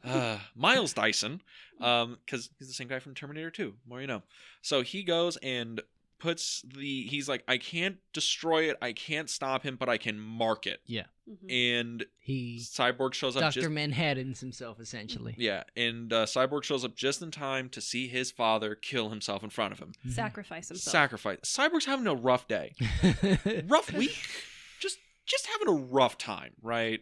Saw his mom die. He died. Rough quarter of life. Rough quarter of life. They broke into his house. They fucked up his shit. They kidnapped his dad. Yeah. Awful. Fucking Kansas City won. He's having a rough time. I don't talk about Kansas City winning. That's the only thing you're going to get cut out of this episode. Fuck Kansas City. So then Steppenwolf gets the box, fucks off because Steppenwolf is like, I ain't here for you. I'm here for Darkseid and bitches. That's the only reason I'm here. Flies off. Right, Dyllan? That's all he's here for? 100%. Not even the bitches. He's just there for Darkseid. Thank you. For Darkseid. And this is kind of leading us into the final big chunk of the movie, right? Because they find out Miles Dyson, Silas Stone. Dr. Stone, DDS, marks the box, and DDS. And they find out that it is in this Russian like Chernobyl style village, right? which Steppenwolf did this like long ago, and he's been having Yeah, continuous throughout the- communication with. As he's got in the boxes, he's fortified the area more and more. Yeah, And it's shown throughout the movie. We cut back to him. it's the after problem every- with this being 4 hours. It's hard to keep track of everything. Yeah, Well, I mean, it's also not like the theatrical where we just show up yeah. at And here's Chernobyl and here's it's a- like, oh, okay, here's a random fucking Russian family. yeah. So weird that there's a random Russian family here. Also, there's this whole apartment building down the road that's full of Russian families, and I'm like, did none of them ever be like, hey, hello police, there's parademons, can I please get somebody to show up? That wasn't like on TikTok, no YouTube, no national news. They're not. Somebody has to have an iPhone in this entire Russian village. Just one person. Not in Josh Whedon's land. No. Not Joss Whedon's land. Only if it involves a TikTok. Josh Whedon is like in Russia. It has been 1983 this entire time. There's still Soviet bloc, but they go and they're gonna like beat up Steppenwolf and save the day. Yeah. And paralleling to that, Superman is kind of like back in Kansas. He's figuring out who he is. He remembers. It's a really like nice, pretty scene. It's Yeah. like A butterfly lands on him because Henry Cavill. Yeah. Beautiful. That's- Even to the butterflies. that's not even a Superman thing. That's just a Henry Cavill It thing. is. That's why he's beautiful. I imagine like small deers and birds approach him in the wild, and they're like, "Hello," and bring him gifts. It's like Snow White. Snow White, exactly. You'd leave me for Henry Cavill. I would not. Well, you'd leave me for Gal Gadot. And Henry Cavill. Wow, so It's a cruel. beautiful cast. Aquaman. So cruel. So It's a cast of beautiful people. It beautiful is. people. It's the beautiful league. Even It is. Steppenwolf. Dylan would be like, Steppenwolf, like he could cradle me in his arms and No. tell me sweet nothings. No.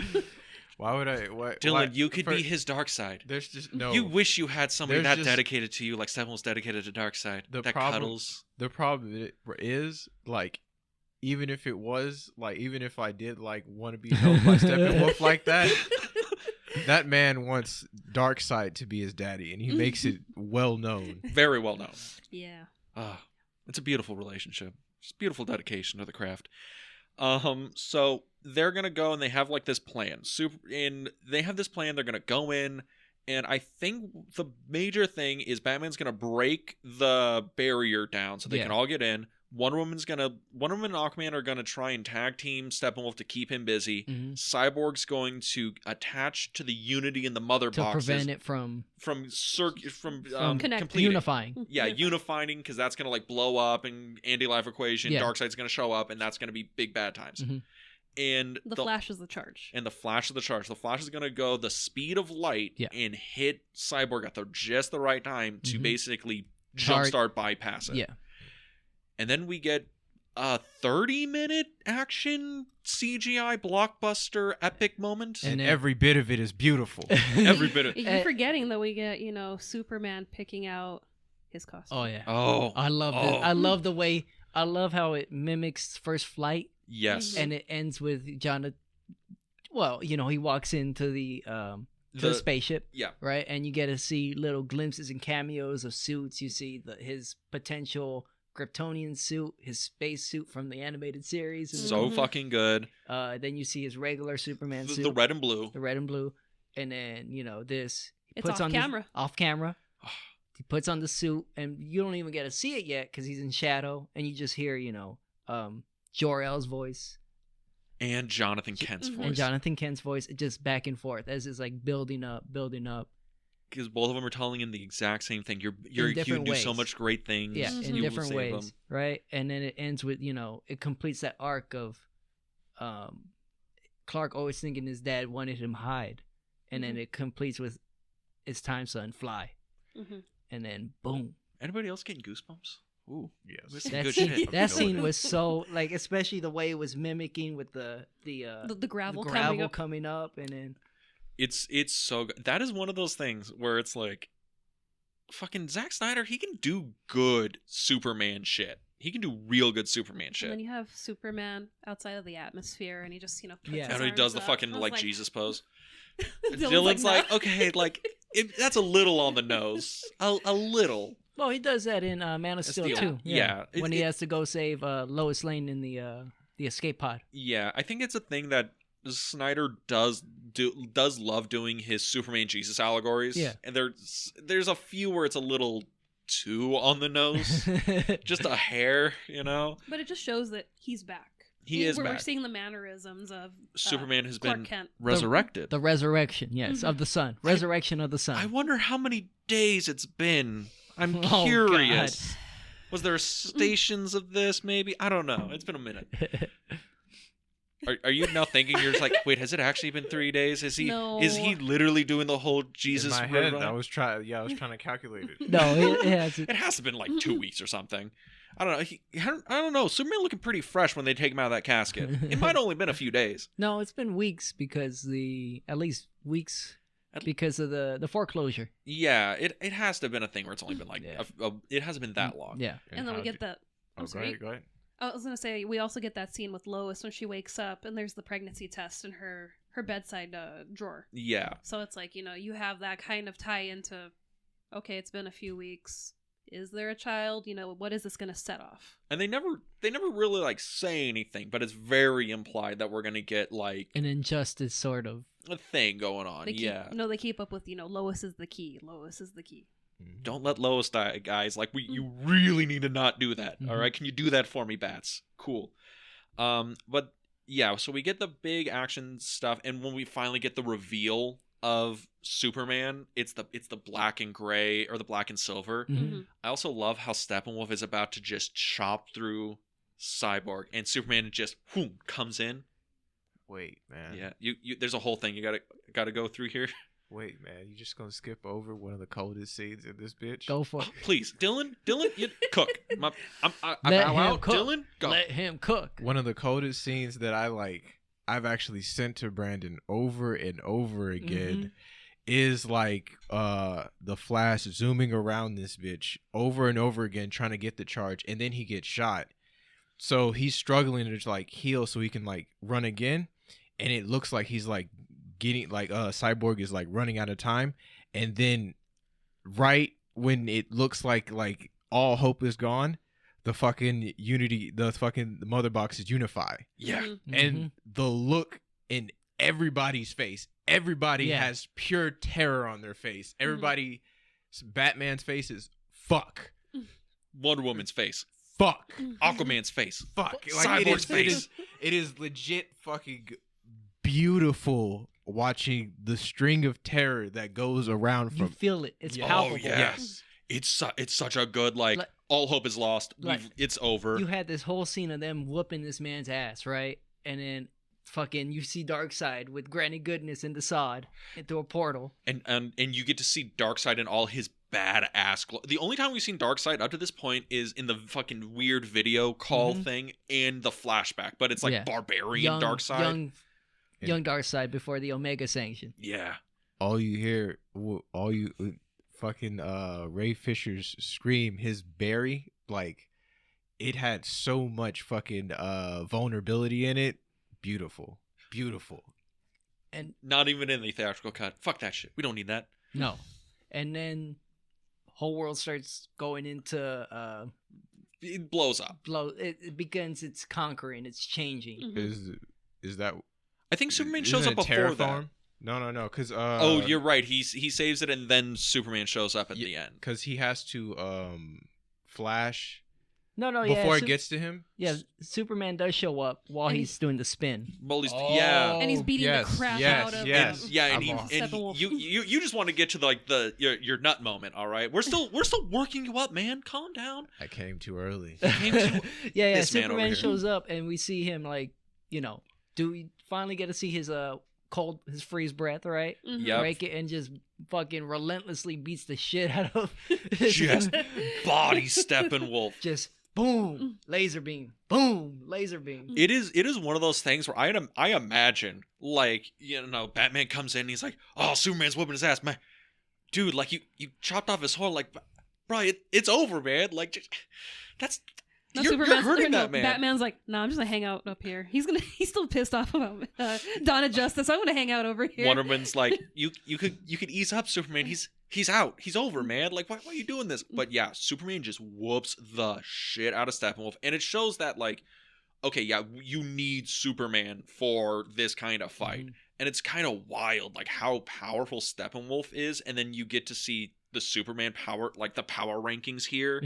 It is, and then it's like, okay, well, but how powerful is fucking Darkseid past this? And it's like, Steppenwolf was able to body all the Justice League except Superman. And then it's like, okay, yeah, but Darkseid could easily body Steppenwolf. Where's Superman? Where's the Justice League on that level? And it's like, this is sick. I want more. But the Unity's coming together. And then we get the nut moment. The nut moment. Yes. And then here's my nut moment. The Flash Speed Force moment. Oh, it's so good. The way the music comes in. And when he's like, all right, faster than the speed of light, faster than the speed of light, gotta break the rule. And he starts running as fast as he can, like pushes as hard as he can, and we get to see time literally reverse as he's stepping up, and he's going and you hard. see the beams of lightning bringing back shit as he's running. It brings back Superman, Wonder Woman, Batman, because like in context, like everything's blown up, terraformed, everything's mattered out. The anti-life has already started its thing. In the Flash going so fast, he's turning the wheel back, he's turning time back, which is basically how they're going to call out that, oh, Flashpoint, he's going to be able to run back in time. This is like full on like conceptualized proof that that's something that's the Flash can do. And he gets back and he turns the clock back just enough so he can get to Cyborg at the right time to break the Unity box apart. And then Superman comes in and helps like pull that shit apart and does the whole like cool shit with that stuff. Yeah, and then they fuck up my boy Dyllan's dude. They fuck up Steppenwolf so bad. So bad. They beat him up a little bit more. They throw him through the portal. Wonder Woman chops his fucking head off. When you have like a really, really good villain and he's been kicking everybody's ass, that is the proper way to send him off. That is the proper way to close it. When you have to like kill him that fucking hard, and then when you throw him in, and it's like, man, that villain that took 4 hours for us to defeat in movie, it's like that's satisfying. And then when you get to see Darkseid step on his head, I knew he was a failure. He wasn't worth it. The portal closing. He's like, man, the Armata. We will go back to conquering the old ways. The Sod says, yeah, Darkseid. I told you he would fail. You did. Yeah. Oh, God. And we will use the old ways. Ready the Armada. The old ways. So slow walk off. So fucking cool. That shit right there is like, now that's a sequel bait that works. Yeah. I really want to see that. I think what also is like before the portal closes, there's this really, really intense moment where Superman and Darkseid stare directly at each other. And it's like, that's one of those like game recognized game moments, right? Like main character meet your main antagonist. So yes. Dyllan's like, that's a stare down for the ages. If there's anything that disappoints me that this will not be continuing, it is the fact that, like, and I've told him this, I tell Brandon this often, I'm like, we just don't get to see these two ever interact again. We never get to see, like, fuck everything else. I don't get to see this fight. Dude, that stare down is like Miko Crocrop and Vanderlei Silva in Pride. It is one of the hardest fucking stare downs in cinema history, but it never gets.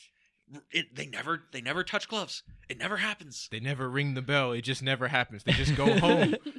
Jesus Christ. Yeah, that's so fucking. Yeah. Dyllan's gonna go home. Dyllan's like, I was hyped about this. Now I'm depressed. He has post nut depression now. I think it happens anytime we talk about this movie. Yeah, because it's just you get all that's left afterwards is like, damn, what could have been. Like if they weren't just spinning in plays for so long, like they could have done the sequel. Like just it's a thing where this movie could have just been split into 2 parts. And then I feel like if you released this version into theaters, this would have probably been successful. Like, I really do think so. I mean, it's a thing where you also look on like IMDb and see just the difference in the scale rating from theatrical to the Snyder Cut. It's like wildly different. It jumps so far. So it's like, I think if they had split it into 2, it would have worked. Or if they just put it out 4 hours, people would have shown up to go see it. I don't know. You slap an intermission in there. Good old Ah, intermission. People sat Good in there old for Oppenheimer. Yeah. Exactly, we Well, did. Oppenheimer's 3 hours, right? No. So No. your boy went in there. I went to Barbie and Oppenheimer. So, Same day? Yeah, same day. I booked. See, I wanted to do that. I was down. So The theaters weren't down. I set it up so I could do Barbie 1st Mhm. and then the main event. You had to have a prelim and then the main card kind of Well, deal. Well, they're both main events, but one's a co-main and one's a main. And like Barbie is just a happier film. It's way more colorful, and it ends on like a better note. I like my sad, depressing movie, so I was like, I'm gonna go into this Barbie first, and then I'm gonna feel like I feel, and then I want to like Come back down. Come back down. yeah. You're just like, I did my bump of pixie sticks, and now I'm gonna have the come down. It's gonna be nice. Mm-hmm. Man, Oppenheimer's definitely winning Best Picture, right? I hope not. You don't want it to? No, I think The Holdovers, better movie. Past Lives, better movie. Yeah, I think there are.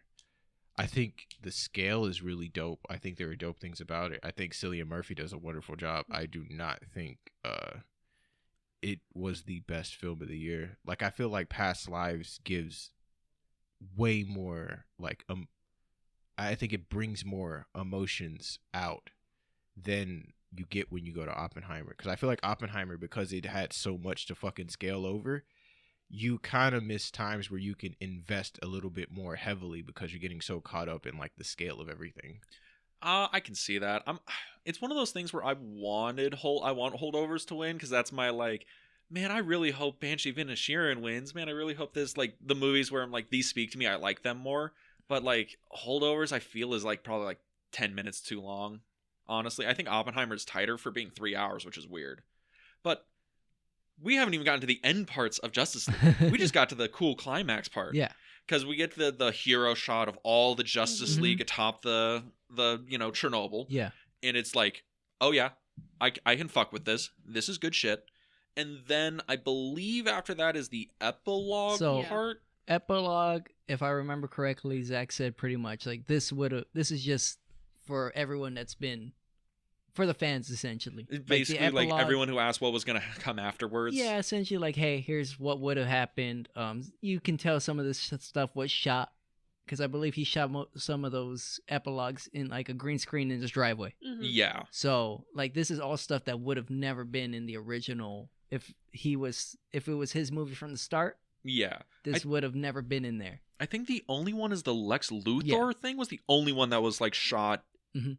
during the original production. Yeah, if Yeah, I'm it not was, that's it was mistaken. with theatrical. Yeah, Yeah. because I believe they were gonna do Deathstroke and Batman. Batman. Mhm. It was supposed to be Ben Affleck. It would have been like a raid type of movie with Ben Affleck's Batman and Joe Manganiello's Deathstroke. yeah. And if I'm not mistaken, he was supposed to just ruin Ben Affleck's life in that. Yeah, entire, that's why movie. that whole it's Bruce Wayne. Yeah. Oh, that's one of those things where I'm like, I'm so sad that Ben Affleck never got a solo movie. Yeah. That he never got a chance to just be That alcohol, buddy. Well, it's the other thing I think that he wanted, that the reason they brought him on, because they were like, well, Ben Affleck, you're an Oscar-winning director and an Oscar-winning screenwriter, so you can write and direct your own Batman movie. And I think that paired with him also having problems at the time was Well, probably not going to happen. Day by Light, Mhm. that his gangster movie that he released at the time bombed. Oh, was that the other? And so that kind of, and while he was doing promo for that, that's where he, like everyone was just asking him, so what about the Batman movie? What about the Batman movie? And so when that movie failed, it just That's so depressing. Because I Yeah. think he could have done like a good solo Batman movie. From what like people involved with the writing and storyboarding of it, that apparently it was more like just a badass raid type movie. Just straightforward, solid Batman action for like Yeah, 2 hours. with like a thriller, essentially, a good Ben Affleck thriller. I would have gotten behind that. Yeah, I honestly would have gotten behind that. would have got more J.K. Simmons as Detective or Commissioner Gordon. Another depressing thing, because I think he's a good Commissioner Gordon. I like, oh god, it's something right in the Robert Pattinson version. God, he was also in American Fiction this year. Oh, Yeah. Jeffrey Wright. Jeffrey Yeah. Wright, he's great as Commissioner Gordon in the Pattinson Batman version, but I'm like, I'd like to see J.K. Simmons also be Commissioner Gordon. Yeah, Can we just have a But we're gonna Gordon see him, universe? grow. The two of them are gonna grow together. Yeah, that's true. Because This it's a one, younger, it's a younger Batman and a younger Commissioner. Gordon. Yeah, The boy J.K. Simmons is too jacked. he's just too Yeah. shredded.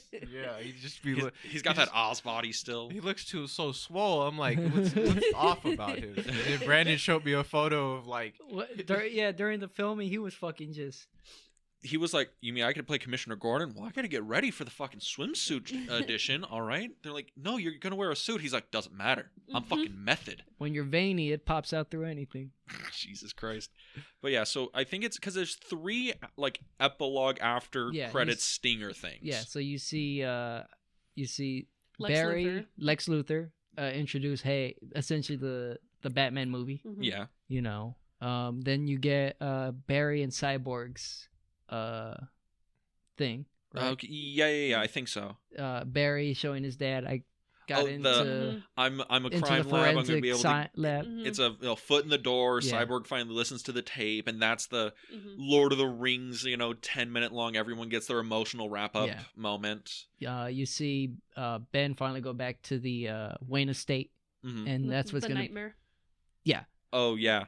You The- finally get to see him go back, and that's where the future Hall of Justice will be, I Mm-hmm. Mhm. believe, where a big round table for 6. But room for more. Mhm. Yeah. Which is like, oh man, we're gonna get all the weird ones coming in soon. Mm-hmm. Oh shit. And then we get the dream sequence, which is the only appearance in the film of the Joker, Yeah. which Yeah. is Dylan's favorite actor and character in all of cinema. Jared Leto arguably is one of my favorite actors, but I don't know if I would say that this Joker is. Mhm. It's better than what we got in the Suicide Squad. I just think I've always said that like Jared Leto did get the short end of the stick because like bad movie. We don't know what the air cut looks like, but I don't feel like he's ever had enough time to just kind of like be the Joker. Mm-hmm. Mhm. It's almost like they just try to like snip it down and just kind of shoehorn him in, Yeah. and it's just a shitty position to be in because you're like, what am I gonna do? Like, Mhm. You got nothing to work with. It's more or less like, boom, Joker. He has 2 glorified cameo roles in Mhm. other people's movies. and it's like I feel like the Joker is only as good when you start to like pair him with the Batman, and you could really see what the fuck he can do, but like we never really get to see how him and fucking Ben Affleck like just really get a chance to like interact. This is the only time they get to in all of the movies, I Yes, think. and when they shot it, they were totally 2 different places. Yeah. That I 'Cause could it's tell. Also, it's also during COVID, so pretty much everything was pieced together when they shot this. You can kind of tell because of how Jared Leto's framed up and how Ben Affleck's framed up. You can tell they're like shot. It's like super tight close-ups, and they're against like green screen backdrops. So like we get that, and this is the one where I'm like, okay, if we need to trim this out, you can cut this. This was just like I said, Zack Snyder got $70 million to do a reshoot. Well, to finish the VFX, Mhm. that was most of the money. But like for him, like he said, it's just like I'm not gonna get another shot to finish, like do anything after this. From my understanding, he also like Zack Snyder took no pay for the movie solely so he can have creative control over it. Like he literally was like, "Don't pay me a dime, but I want final cut on this entire piece." Smart. Very, very smart. I mean, he already had his Netflix deal, so like Money's. I want to finish this because this is like who no other director gets to go back to his film years later and finish in a way his vision. It's kind of like if Orson Welles lived long enough to finish Stop this. Other Side of the Wind. Stop this. Your favorite Orson Why Welles would movie. you hurt me?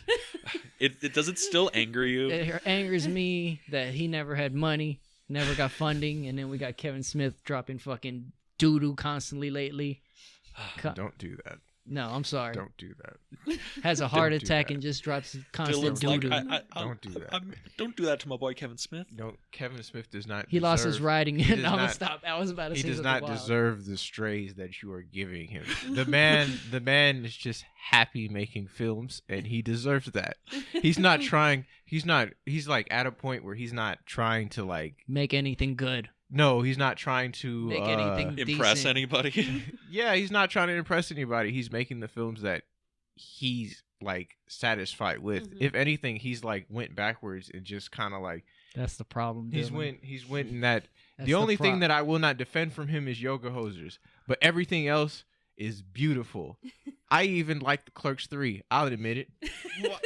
Sir. Tusk is a beautiful movie. That's Oh, a great- calm your shit, sir. Tusk is a beautiful movie. Tell me how Tusk isn't a beautiful movie. Look at it. Watch the movie. There is a beautiful arc that happens. These two people. Johnny Depp, the shit slinger. Let me tell you something. Let me tell Hey, you that something. was Amber Heard. Let me tell you Amber something. Heard's in this movie. Sorry, keep going. What's main character? So Justin Long's character Mhm. and Howard Howe, they are on this long arc where when they meet, they finally complete each other and they finally arc. It's a really beautiful thing. A man who has lost his humanity, because both of them have in some way, shape, or form, and Justin Long is forced to do that. And the only way he does is by becoming a walrus. It's when you get to that part where you're just like, this is a beautiful arc, and then he becomes a walrus. That's where I'm like, okay, you had me for a minute there. Then he becomes a Look, if you gave me Red State, I'll get behind you 100%. He becomes an animal, and the animal is what unlocks his humanity. Boom. Look. Boom. Boom. Boom. Indeed. Boom. Look. I'm with you. I think Yeah, Kevin we're Smith supposed to has be looking at good each other. movies still in him. I liked Red State. I thought that was like, okay, he can do real shit. Yes. Tusk, though, is just like, it might just be a thing. When I watched it, Look, I was a little thrown by the walrus I will shit. say. Tusk is a beautiful movie. I will don't know say. what- I will say that Yoga Hosers on down. It's just been a downhill. I will agree with I that will agree statement. with you. I'll agree with you. That's what I'm talking about. Does Tusk deserve a rewatch? Yes. It Yes. does. Absolutely. It's beautiful. Red State and Tusk were his most creative, and like you can tell he's trying to expand. He's got And- something in it. And then after that, it just went. I think that's probably around the time he started smoking far too much weed when he wrote and stopped doing rewrites. Negative. He was smoking a lot of weed when he made Tusk and Red State. Yeah. I'm assuming he just started doing his rewrites while also smoking a lot of weed. No, he found an audience that would that would help, buy anything he puts out. I also think he's way more interested in podcasting at his part of his life where he's Yeah. like, because when I was in high school, I remember him releasing all of his like podcasts. He had like 5 of them. Hollywood Oh, Babylon, the Batman Babylon, and the Fat Fat Man. on Batman. Yeah. Kevin Smith's Film School, like it was Yeah. like Secret Stash, I think, also had one like with the fucking TV show. Mhm. he had so many, and like he's just a dude just kind of like having fun. The Spodcast, which was how Tusk happened. Yeah. So yeah, we can get back to the movie. I'm sorry. It's all good. It's one of Kevin Smith is a whole can of worms that I'm a little afraid to approach just because his career is weird. I don't know His why career is I don't know weird. why you would be hesitant to approach it, because I feel like out of any director that you could go into, it's almost a straight shot, and he is so open about the entire process. He doesn't hide anything. Yeah. He it's doesn't try to fluff it at all. I think it's the thing where it's weird just because of how his career arc kind of moves. Because once he gets to his mainstream Hollywood shit, that's when you get like Cop Out and Zack and Miri Make a Porno, and it's like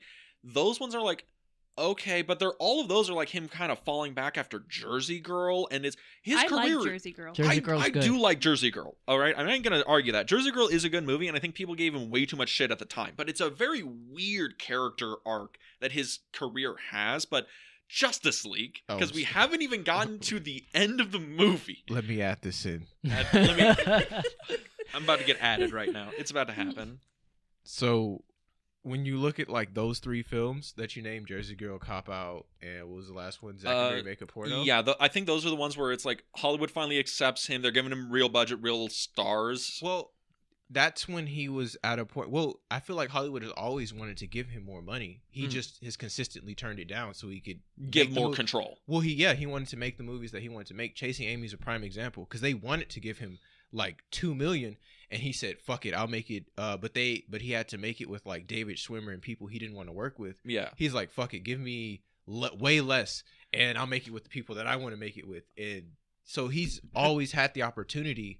But he's consistently just been like, nah, I'd rather do it my way. But Cop Out was a prime example of like him being like, okay, I'll try the studio system. And then he was like, fuck that. It was, from everything I've heard, it's fucking awful. And it's also a thing where I think him working with Bruce Willis just ruined him on working in Hollywood at all. But Justice League, because after the nightmare where we get like, I think a 10-minute long back and forth between Batman and the Joker, you know, we get to see like, oh, this is the future that can happen. Superman's evil, da-da-da-da. And then Batman wakes up, right, from his premonition, dream, whatever. And it's Ben Affleck like 4 years afterwards. This is like one of the obvious reshoots they do. Yeah. And this is when the Martian Manhunter reveals himself to Batman and tells him that it's like, I'm here to help you, blah, blah, blah. Yeah. And I'm a little mad he doesn't call himself John Jones. A little mad. Just throwing it out there. And it's supposed to be an earmark for what's happening. Oh, hello.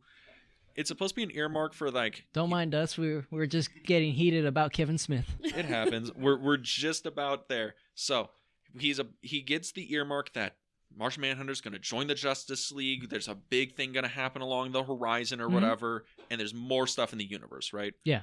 And then that's the end of the movie. That's right. Yes. Like I'm not missing any other after credits. No, you got it. Yeah. That's the fun. Yeah. Good job. Cool. We made it. We finally made it. So now, after all of that, now you want to hear the angering part? Yes, please. That was supposed to be John Stewart's Green Lantern. That was supposed to be there instead of Martian Manhunter. What the fuck? You didn't know that? No. Oh shit. Yeah. What the? John Stewart, my favorite Green Lantern. Yeah. Here. Who's gonna play Green Lantern? And you just said you wanted Hal Jordan. Another that's because you have actor. to start with Hal Jordan. But John Stewart, I watched all of Justice League. John Stewart's my fucking man. All right, calm down. Okay, is it Denzel? No, it's another like theater. Great theater actor. Yeah. Okay. But yeah, this was the. Well, he even looks like him. Why the fuck didn't we get him? I want a Green Lantern. I'm mad. Because Warner Brothers was developing a Green Lantern show at the time for HBO. It's Law and Order, but with Law and Order, green and gold. They didn't want the whole thing was they didn't want anybody cast as John Stewart or John Stewart, Hal Jordan, Kyle Rayner, all those. Yeah, that's fucking depressing. Mm-hmm. But now we have finally finished talking about the plot of Justice League Snyder Cut. It's only taken us. Took like 2 hours. So what's the recording time on there? Right now, you guys are getting an hour and 45. Yeah, an hour and 45. That's not bad. Also, everybody say hello to Rene. Yeah, yo. Hello. There's Rene. He runs the comic book shop studio space that we record in. And we finally finished talking about just the plot of Justice League Snyder Cut. Now let's just say this. Justice League's The Snyder Cut. How is it that this movie the studio looked at and said no? Like that, like why is it that the studio execs looked at this movie and said, nah, fuck it, we're not going with this? You'd have to be there, put yourself back there, back in 2016, 2017. BVS kind of bombs in their expectations, make 700 mil instead of $1 billion. Yeah. Biggest complaint, it's too dark. They're already pretty much halfway through shooting it by the time they decide we gotta course correct. Yeah. And it's not an easy course correct. They want like a full rewrite course correct. Yeah. And most of the film is shot. Yeah. And so Zack Snyder happens to have a tragedy towards the end of shooting Justice League, and is like some real shit that is like unpredictable, and our prayers go out to him and his family. Yeah. So they tell him, hey man, you know, we think we're gonna let you go, but we'll say you need to take some time for your family, and more or less it's just kind of they wanted course correct, turn this into something it wasn't in the middle of the journey. Yeah, and the course correction is like, we're going to get Joss Whedon to do a bunch of reshoots, because what we see in the Snyder Cut, all this was completed when Joss Whedon takes over. To my understanding, everything we see is completed. Absolutely. And Joss Whedon takes over, and he decides to, bastardize it? Well, take like, yeah, exactly. Basically, yeah. Takes like, I'm going to take like $100 million plus and just reshoot, what is it, like 70% of the movie? I think 70% of the theatrical cut is completely reshot scenes. Yeah. Sometimes it's just reshot to add a single line of a joke. He essentially rewrited the whole vibe of the film, because even then when you watch the Snyder Cut and then you watch the theatrical cut, Cyborg is a very essential character in the Snyder Cut. Oh, we went so deep into that. Yeah, that's the thing. He's very, and you know, me and my friends talked about it, where basically it seemed like Snyder did try to basically build up Cyborg. He's like, dude, like, you know, we're doing Justice League, but this is your movie. Like, this is where your time to shine and stuff like that. Like, everyone's gonna know Cyborg after this and stuff. He's the emotional core of the Snyder Cut. Yeah. Yes. 100%. It's also a thing where we get like resurrecting Superman. We get you know, call outs for everything that's gonna happen later on in the DCU. But yeah, the theatrical cut cuts all that shit out. It's a completely different movie, and it's a little. I'm a little miffed, a little peeved. Not only that, and then also just like it really kind of sets up Flash too. Like when you watch the Snyder Cut and then you watch the Flash movie, you understand when Barry goes back in time and stuff like that, how he's able to do it so easily now. It makes more sense when you watch it, because if you just watch the theatrical cut and then just watch Flash, you're just kind of like, where did he learn to do that? You know, like somebody here only watched the Snyder Cut first and then the theatrical cut, and superior experience. Oh, hell yeah. I feel like I lucked out. I don't know what happened, but like over like when Dawn of Justice and everything was coming out, I think I was just exploring like Lynch and just like all the Kevin Smith movies, and I was just like, yeah, I don't feel like watching any like superhero films. And then fast forward like years later, like Brandon's like, yo, do you want to come over and watch the Snyder Cut when it gets ready to come out? And I was like, fuck it, yeah. And then we planned like a whole evening, because it was just like 4 hours long, and I was just like, all right, cool. So I watch it, and then I go back and I catch everything else, and then I realize that my experience is totally different than everybody else's, because everybody else who comes out of watching the theatrical cut is just like misery. And mine's is just kind of like, I could have not watched the theatrical cut and actually been pretty happy with life. It is so astounding to me that Warner Brothers is like, look, we got to get it to like 2 hours or 90 minutes or whatever. And every single time they release the extended version, director's version, it is way better received by the audience. Everyone agrees like, no, this is like a good movie. This is like a good version of the movie. And I'm like, why the fuck don't they just let them cook? Why don't they let Zack Snyder cook and profits, buddy? The money thing. We need profits. Like how? Okay, you are studio execs, you know, 001 and 002. So we are like, Zack Snyder presents you a 4-hour rough cut of the movie. We'll assume it looks basically like this. VFX aren't done. It's going to take whatever. And you're deciding, do I just give Joss Whedon $100+ million to reshoot a bunch of it, just truncate it down so we can get to 2 hours, or do I hire just an editor to go in and be like, tighten this up to get me to at least 2.5? Like, can you? What do you think you can cut out of this? What are your like executive decisions on this after watching it? I don't think I for me personally, like, it's kind of hard to like separate and just look at it like I've never necessarily been like a studio exec, so I don't know like the pressures of like one can wish of soon Dyllan. Yes, but like just thinking about money, that's a different position where like I don't even know if these people even consider anything like creative. Yeah. Where it's like, because it's a totally different mindset that they have when they're looking at this. They're not seeing any like, they don't care about the artistic expression. It's just like, numbers and money. Yeah, what does this do for me? This got to turn $1 billion, or like I might be out of a job. Yeah, because they might watch the movie and they might twiddle their thumbs the whole time and be like, nah. Like, superheroes aren't really my thing. I usually do romantic comedies. I got brought onto this at the last minute. Yeah, we all feel some type of way watching it, but they might have watched it and been like, this Steppenwolf guy, can we make him look more like my uncle?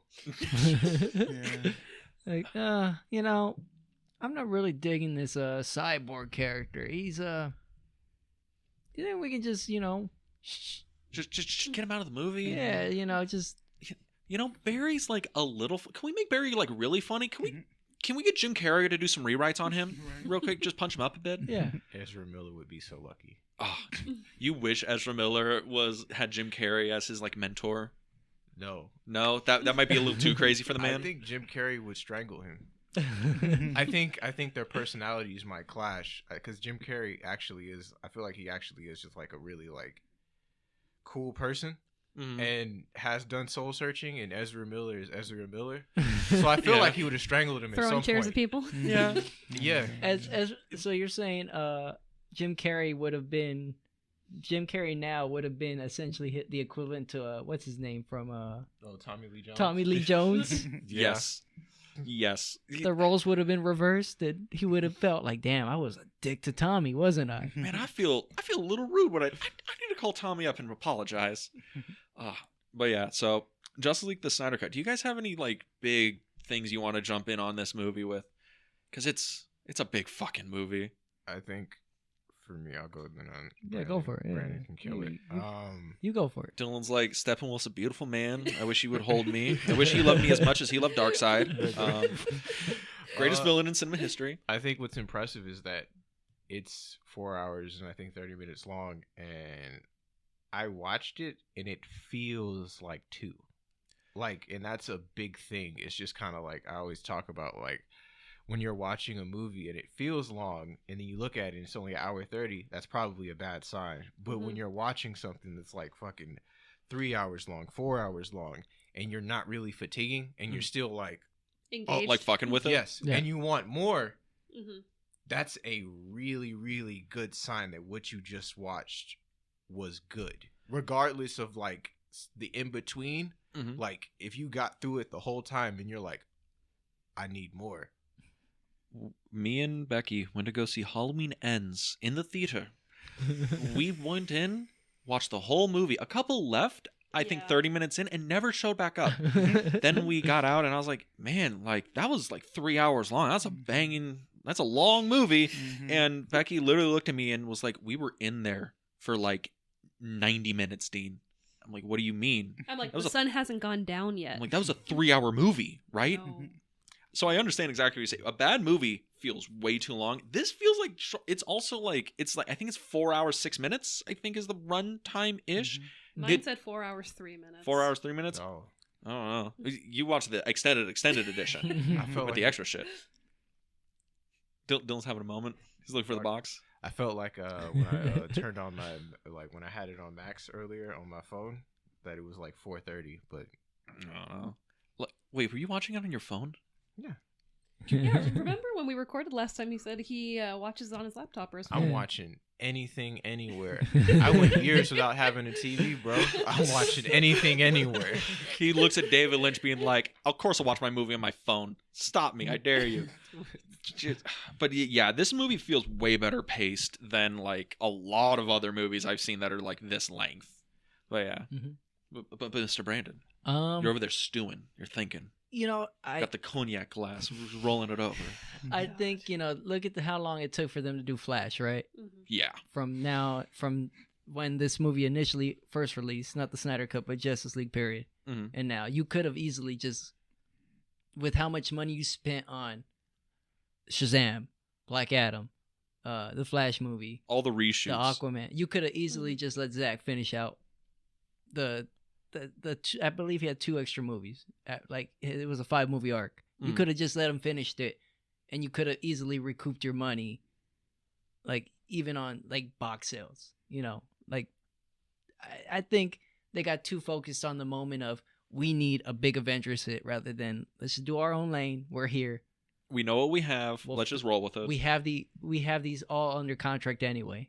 Let's just finish it out, and then we'll rebuild after that. They'll have something done that they can find a way to recoup afterwards, through streaming or, TV deals. Like, oh yeah, here you go, do all of the Zack Snyder superhero related stuff. Boom. Instead, they decided to flounder, and they continue to flounder to this day.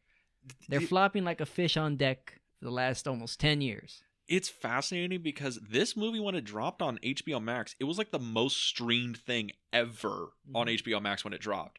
And I'm like, okay, was that mostly because everyone was like, release the Snyder Cut, # release the Snyder Cut? Or was it just like, oh, this is actually like kind of a good movie, and it kind of like word of mouth spread?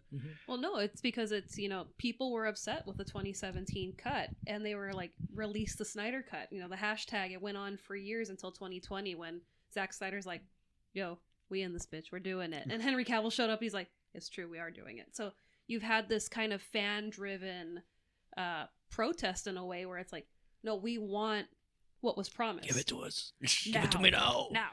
And it's like, we finally get it, and it's beautiful. Do you think it would have been as successful if it didn't have that Zack Snyder cult following, or if it just released as is and didn't have that like release the Snyder Cut, like they did My Boy Dirty, if they didn't have that hype we around never it, get it if there isn't any of the protest or backlash. This becomes the same thing with like Dawn of Justice, where the ultimate cut gets released like 6 months later, and everyone's like, that's the good version. No, it might not even come out because they look how long they sat on it. It took a pandemic where nothing can get shot or released for them to be like, all right, fuck it, we need something. We're launching the streaming service. We need something to bring people to it.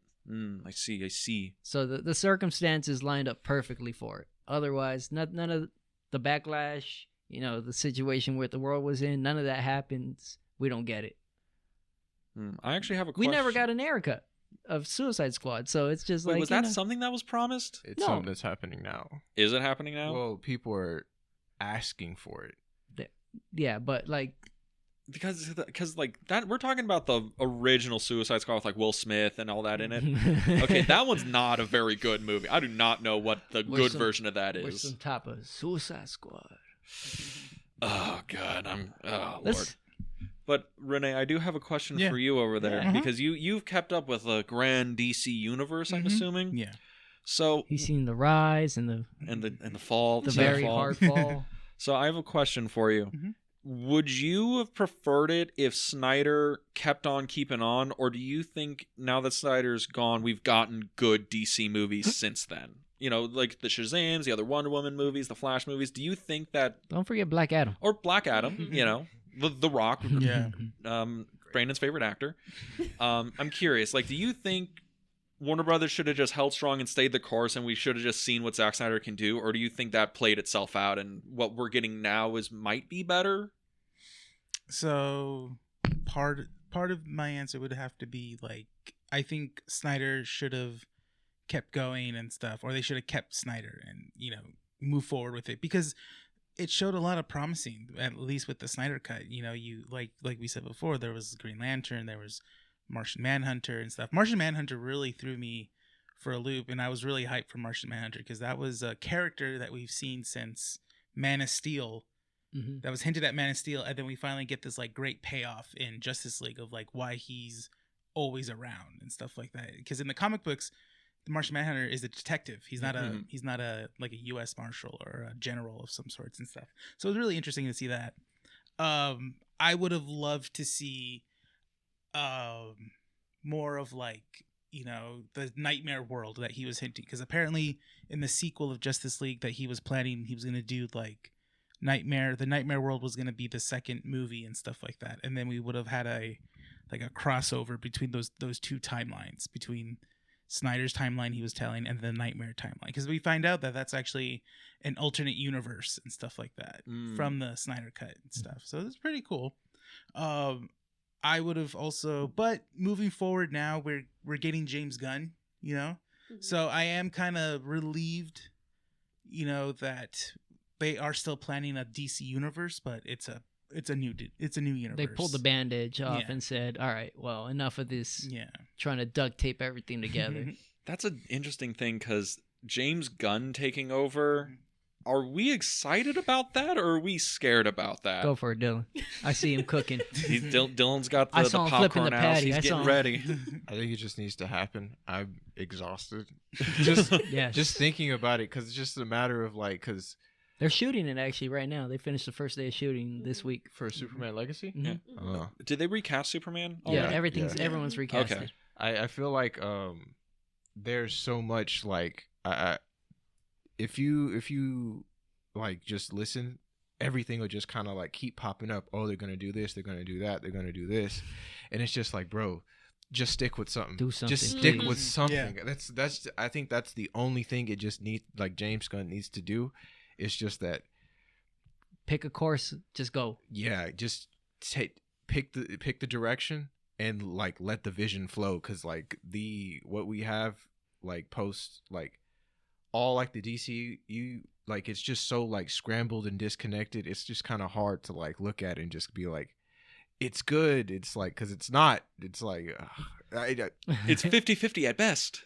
with James Gunn, I just need him to just kind of like hopefully Warner Brothers just kind of like lets him do his thing. But I feel like if he fucks up, They're gonna do what they did with Zack. Oh, we got a course correct. Yeah, just Yeah. gonna double down. Yeah. Mm-hmm. It's a thing where I'm like, look, James Gunn, he did Guardians of the Galaxy, and out of all the Marvel movies that should have failed on paper, Mhm. that one became the cultural touchstone it is. The most consistent of their, franchises within the Marvel series is Guardians of the Definitely. Galaxy, Mhm. yeah. And it's like, okay, like I have faith in you. He's gonna do a Swamp Thing movie, and I'm 100% behind a Swamp Thing movie. Mhm. well, we did get a Swamp Thing series. Yeah, and then it got canceled before the first episode aired. It was Which- a good few It episodes. was a good few Mhm. episodes. It's like a thing where it's like Warner Brothers just needs to like just shit or get off the pot because at this point I'm like, they're never gonna catch up with Marvel. Like that's just not gonna be a thing. The best they can do is find their own niche and lean into that. what they might be able to do is because like Marvel's been releasing so much and there is kind of like superhero fatigue. I feel like they can somehow capitalize on that and just have like a big ass DC boom, but they have to be consistent to pull Yeah. that off. They just need to make their movies events instead of content. Mhm. And it's like Right. they have the power to do that. Their animated stuff is always a banger. Mhm. And it's just Mhm. like, how can you do it animated, but you can't do it in physical media Because form? It's like, They, why? they're not really. That's just like something that they produce to Mhm. bring in revenue. Yeah. They don't really focus on it. It's just it's another revenue driver. Mhm. But this is their like, oh, we gotta make this is there. Boom, boom. Mhm. As long as the execs don't, they're just like, we'll let them cook. As long as during all their corporate mergers that they're always Mhm. doing the last few years, just let them cook, leave it alone. If it's really bad by the third movie, fine, step in. Mhm. But you just gotta let them. Let them do something. Mm-hmm. Because look at the movies that aren't involved in the universe, right? Like Mhm. Batman, Yeah. The Batman. Robert Good. Pattinson one, very good you movie. know, Mhm. Joker. Very good. Won an Oscar. Yeah. The sequel, I'm still excited about Same. that. Mhm. The musical, yes. Yes, Joker. I like a musical. Leave Yes. me alone. So as long as they don't fuck around with it, we're good. I see. But that is Justice League. Oh, The let's go Snyder Cut. around the room rating. Let's start with. Let's Oh, go that's from. right. We haven't done a rating. Oh, we Yeah, have we'll- not. We have We'll not. go from Dean. Oh God. We'll just go over- Counterclockwise. Counterclockwise. You got this. You got this, my man. Okay. So Dean will set us off with the highest rating. Of Out of course. 5 or out of 10. Dean's a cheater. Oh, of course. Well, I do the 5-star thing because it's hashtag letterbox. So we agree. All 5-star. That's 5 the, star. Sure, that's the 5 top. stars. 5 Okay. stars. Look, I'm just trying to think. a Dave 'cause Meltzer 5-star. out of Turns into 7 magically. of course Because it's in the Tokyo Dome. on the lowest of keys out of all the DC movies I've seen, this is probably the best one. Out of most of the superhero movies I've seen, I probably like this more than I'd say like half the Marvel movies easily. Honestly, it might. I'll just say it's like a gut reaction. I think it's a 5-star movie in terms of the scale, the scope, the production it's going for, the wild story it got to be here. the fact that Zack Snyder was like, no pay, creative control, and I can finally see what Zack Snyder can cook with when he's not hampered by a studio. I'm like, okay, this like both turned me around on like the DC Universe idea and also turned me around on Zack Snyder as a filmmaker. Because I'm like, oh, you are a talented filmmaker and human being. You just have to have shitty executives bringing that out your deck most of the time. So 5 out of 5 stars for me. Asterisk might change it later, but as it stands, 5 out of 5. Mine isn't changing. It's 5 out of 5. It's a great movie. I hold it up there with the Batman. Oh, Wow. high Wow. praise, high praise. For me, I would give it a good 4 out of 5. Like, it was good, but there was a lot of stuff that he still. The thing, I love Zack Snyder. He is good, but when it comes to him having creative control of certain things, like DC properties is fine. He knows what the bases are. He knows what fans want. But when he makes his own story, like Army of the Dead, that one was really kind of like all over the place. And Netflix was like, oh no, we'll just let you handle it. And he's like, okay, cool. Then it was like the George Lucas kind of thing when his first draft of Star Wars, and then like writers had to come in and be like, okay, this is cool, but let's take that out because that doesn't make sense, you know. That's how I feel when it comes to Zack Snyder for certain things. With the Justice League Snyder cut, the Nightmare World kept confusing me how he wanted to do that, because he didn't really say how he really wanted to do it. He's more of like, I would just want to show this darker side of the timeline and stuff, but it's not going to go anywhere, obviously, and stuff. But at least if he knew this was going to be the last movie, I thought he would at least try to wrap that up. But that's one, like, you know, one untold story that he probably will never tell again. So It's very depressing when you it think is. this isn't Yeah. gonna happen. That's the thing. Yeah, it's not going to go anywhere. That's the thing. Just like Dyllan's, I'm never gonna see those two. Those two fighting. Dark side, Superman. Dyllan lies awake at night thinking, what could have been? Could have been. Mr. Brandon. Oh. Because Zack Snyder's your man. Man of Steel is your movie. Yeah. The Snyder Cut, objectively. I go back and forth between Like 5 and 4? 4.5, 5, and that's where I'd kind of just keep it open there. Just maybe as it is and what it is, it's a 5-star. But like if I were to, like, sometimes I'm like, the Nightmare World I can live without, and that's what takes it to a 4.5. But for me, it's 5-star. It's the thing where sometimes you can see the Snyderism clunkiness of the writing, but it's like everything around it is It's just great, so yeah. good. Like, I can live without the nightmare parts, but I love the movie as a whole. Mm. So for me, it is a 5. But sometimes I get to that nightmare part, I'm just like, Let's get some popcorn. Yeah. but it's at the end, so I mean, you don't have to. That's true. Oh, yeah. Mhm. Mr. Dyllan. 4.2. 4.2. 4 1/4. 4 1/4. I see. Yeah, I'm pretty solid there. I don't think I was having trouble thinking if like I actually have ever given like a solid 5 stars to a film, but like I don't even know if I've given Requiem for a Dream 5 stars, but like Your literal favorite movie. yeah, of all time. With your literal favorite actor. It's beautiful. It's a beautiful movie. The red dress. Think of the red dress. But yeah, I think it does everything just really well. It keeps you engaged, and like it develops its characters, but there are imperfections. So That's like the thing where it's like my gut wants to give it a 5-star, but it is a thing where it's like if you really dig into it, there's flaws, but it's like, fuck, for an epic, this is a pretty fucking epic movie. But that is Zack Snyder's The Justice League. And that brings us to an end to this episode of the Film Club and the end of Epic's month. But what are we doing next month? Next month is a new month, new theme, and very new for us because we're going to be talking about Star Wars. Yes, we're going to go through and defend the bad Star Wars. What those are, you're going to have to tune in to find out. Yes.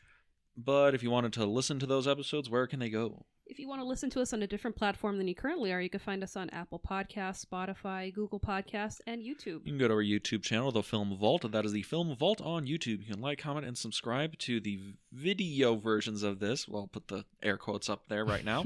And like, comment, and subscribe there. But if you wanted to see what we're doing on social media, you can go to The Film Flip Podcast on Instagram, where we post daily stories, upcoming episodes, random adventures we go on. But before we go... Would you guys like to plug anything? Anyone here? Please, don't all start at once. On Instagram at Imbue Cinema. Lots of films coming out. You want to spell that out? IMBUE Cinema. Yeah. Yeah. Dean and Brandon had the chance to producing 2 films for them. So Looking very forward to seeing that. Yeah. Mr. Brandon. You can find me at Instagram at Brandon Wally BV. Brandon WALLY, the letter B and the letter V. Mr. Rene. You guys can follow me on my podcast, which is Keeping Up with the Nerds. Oh, sorry, that's my mic. At Keeping Up with the Nerds on Instagram. And Undercity Comics. Yeah. Yes. And with that, We'll see you next week at the Film Club. have a good week, everybody. And cut.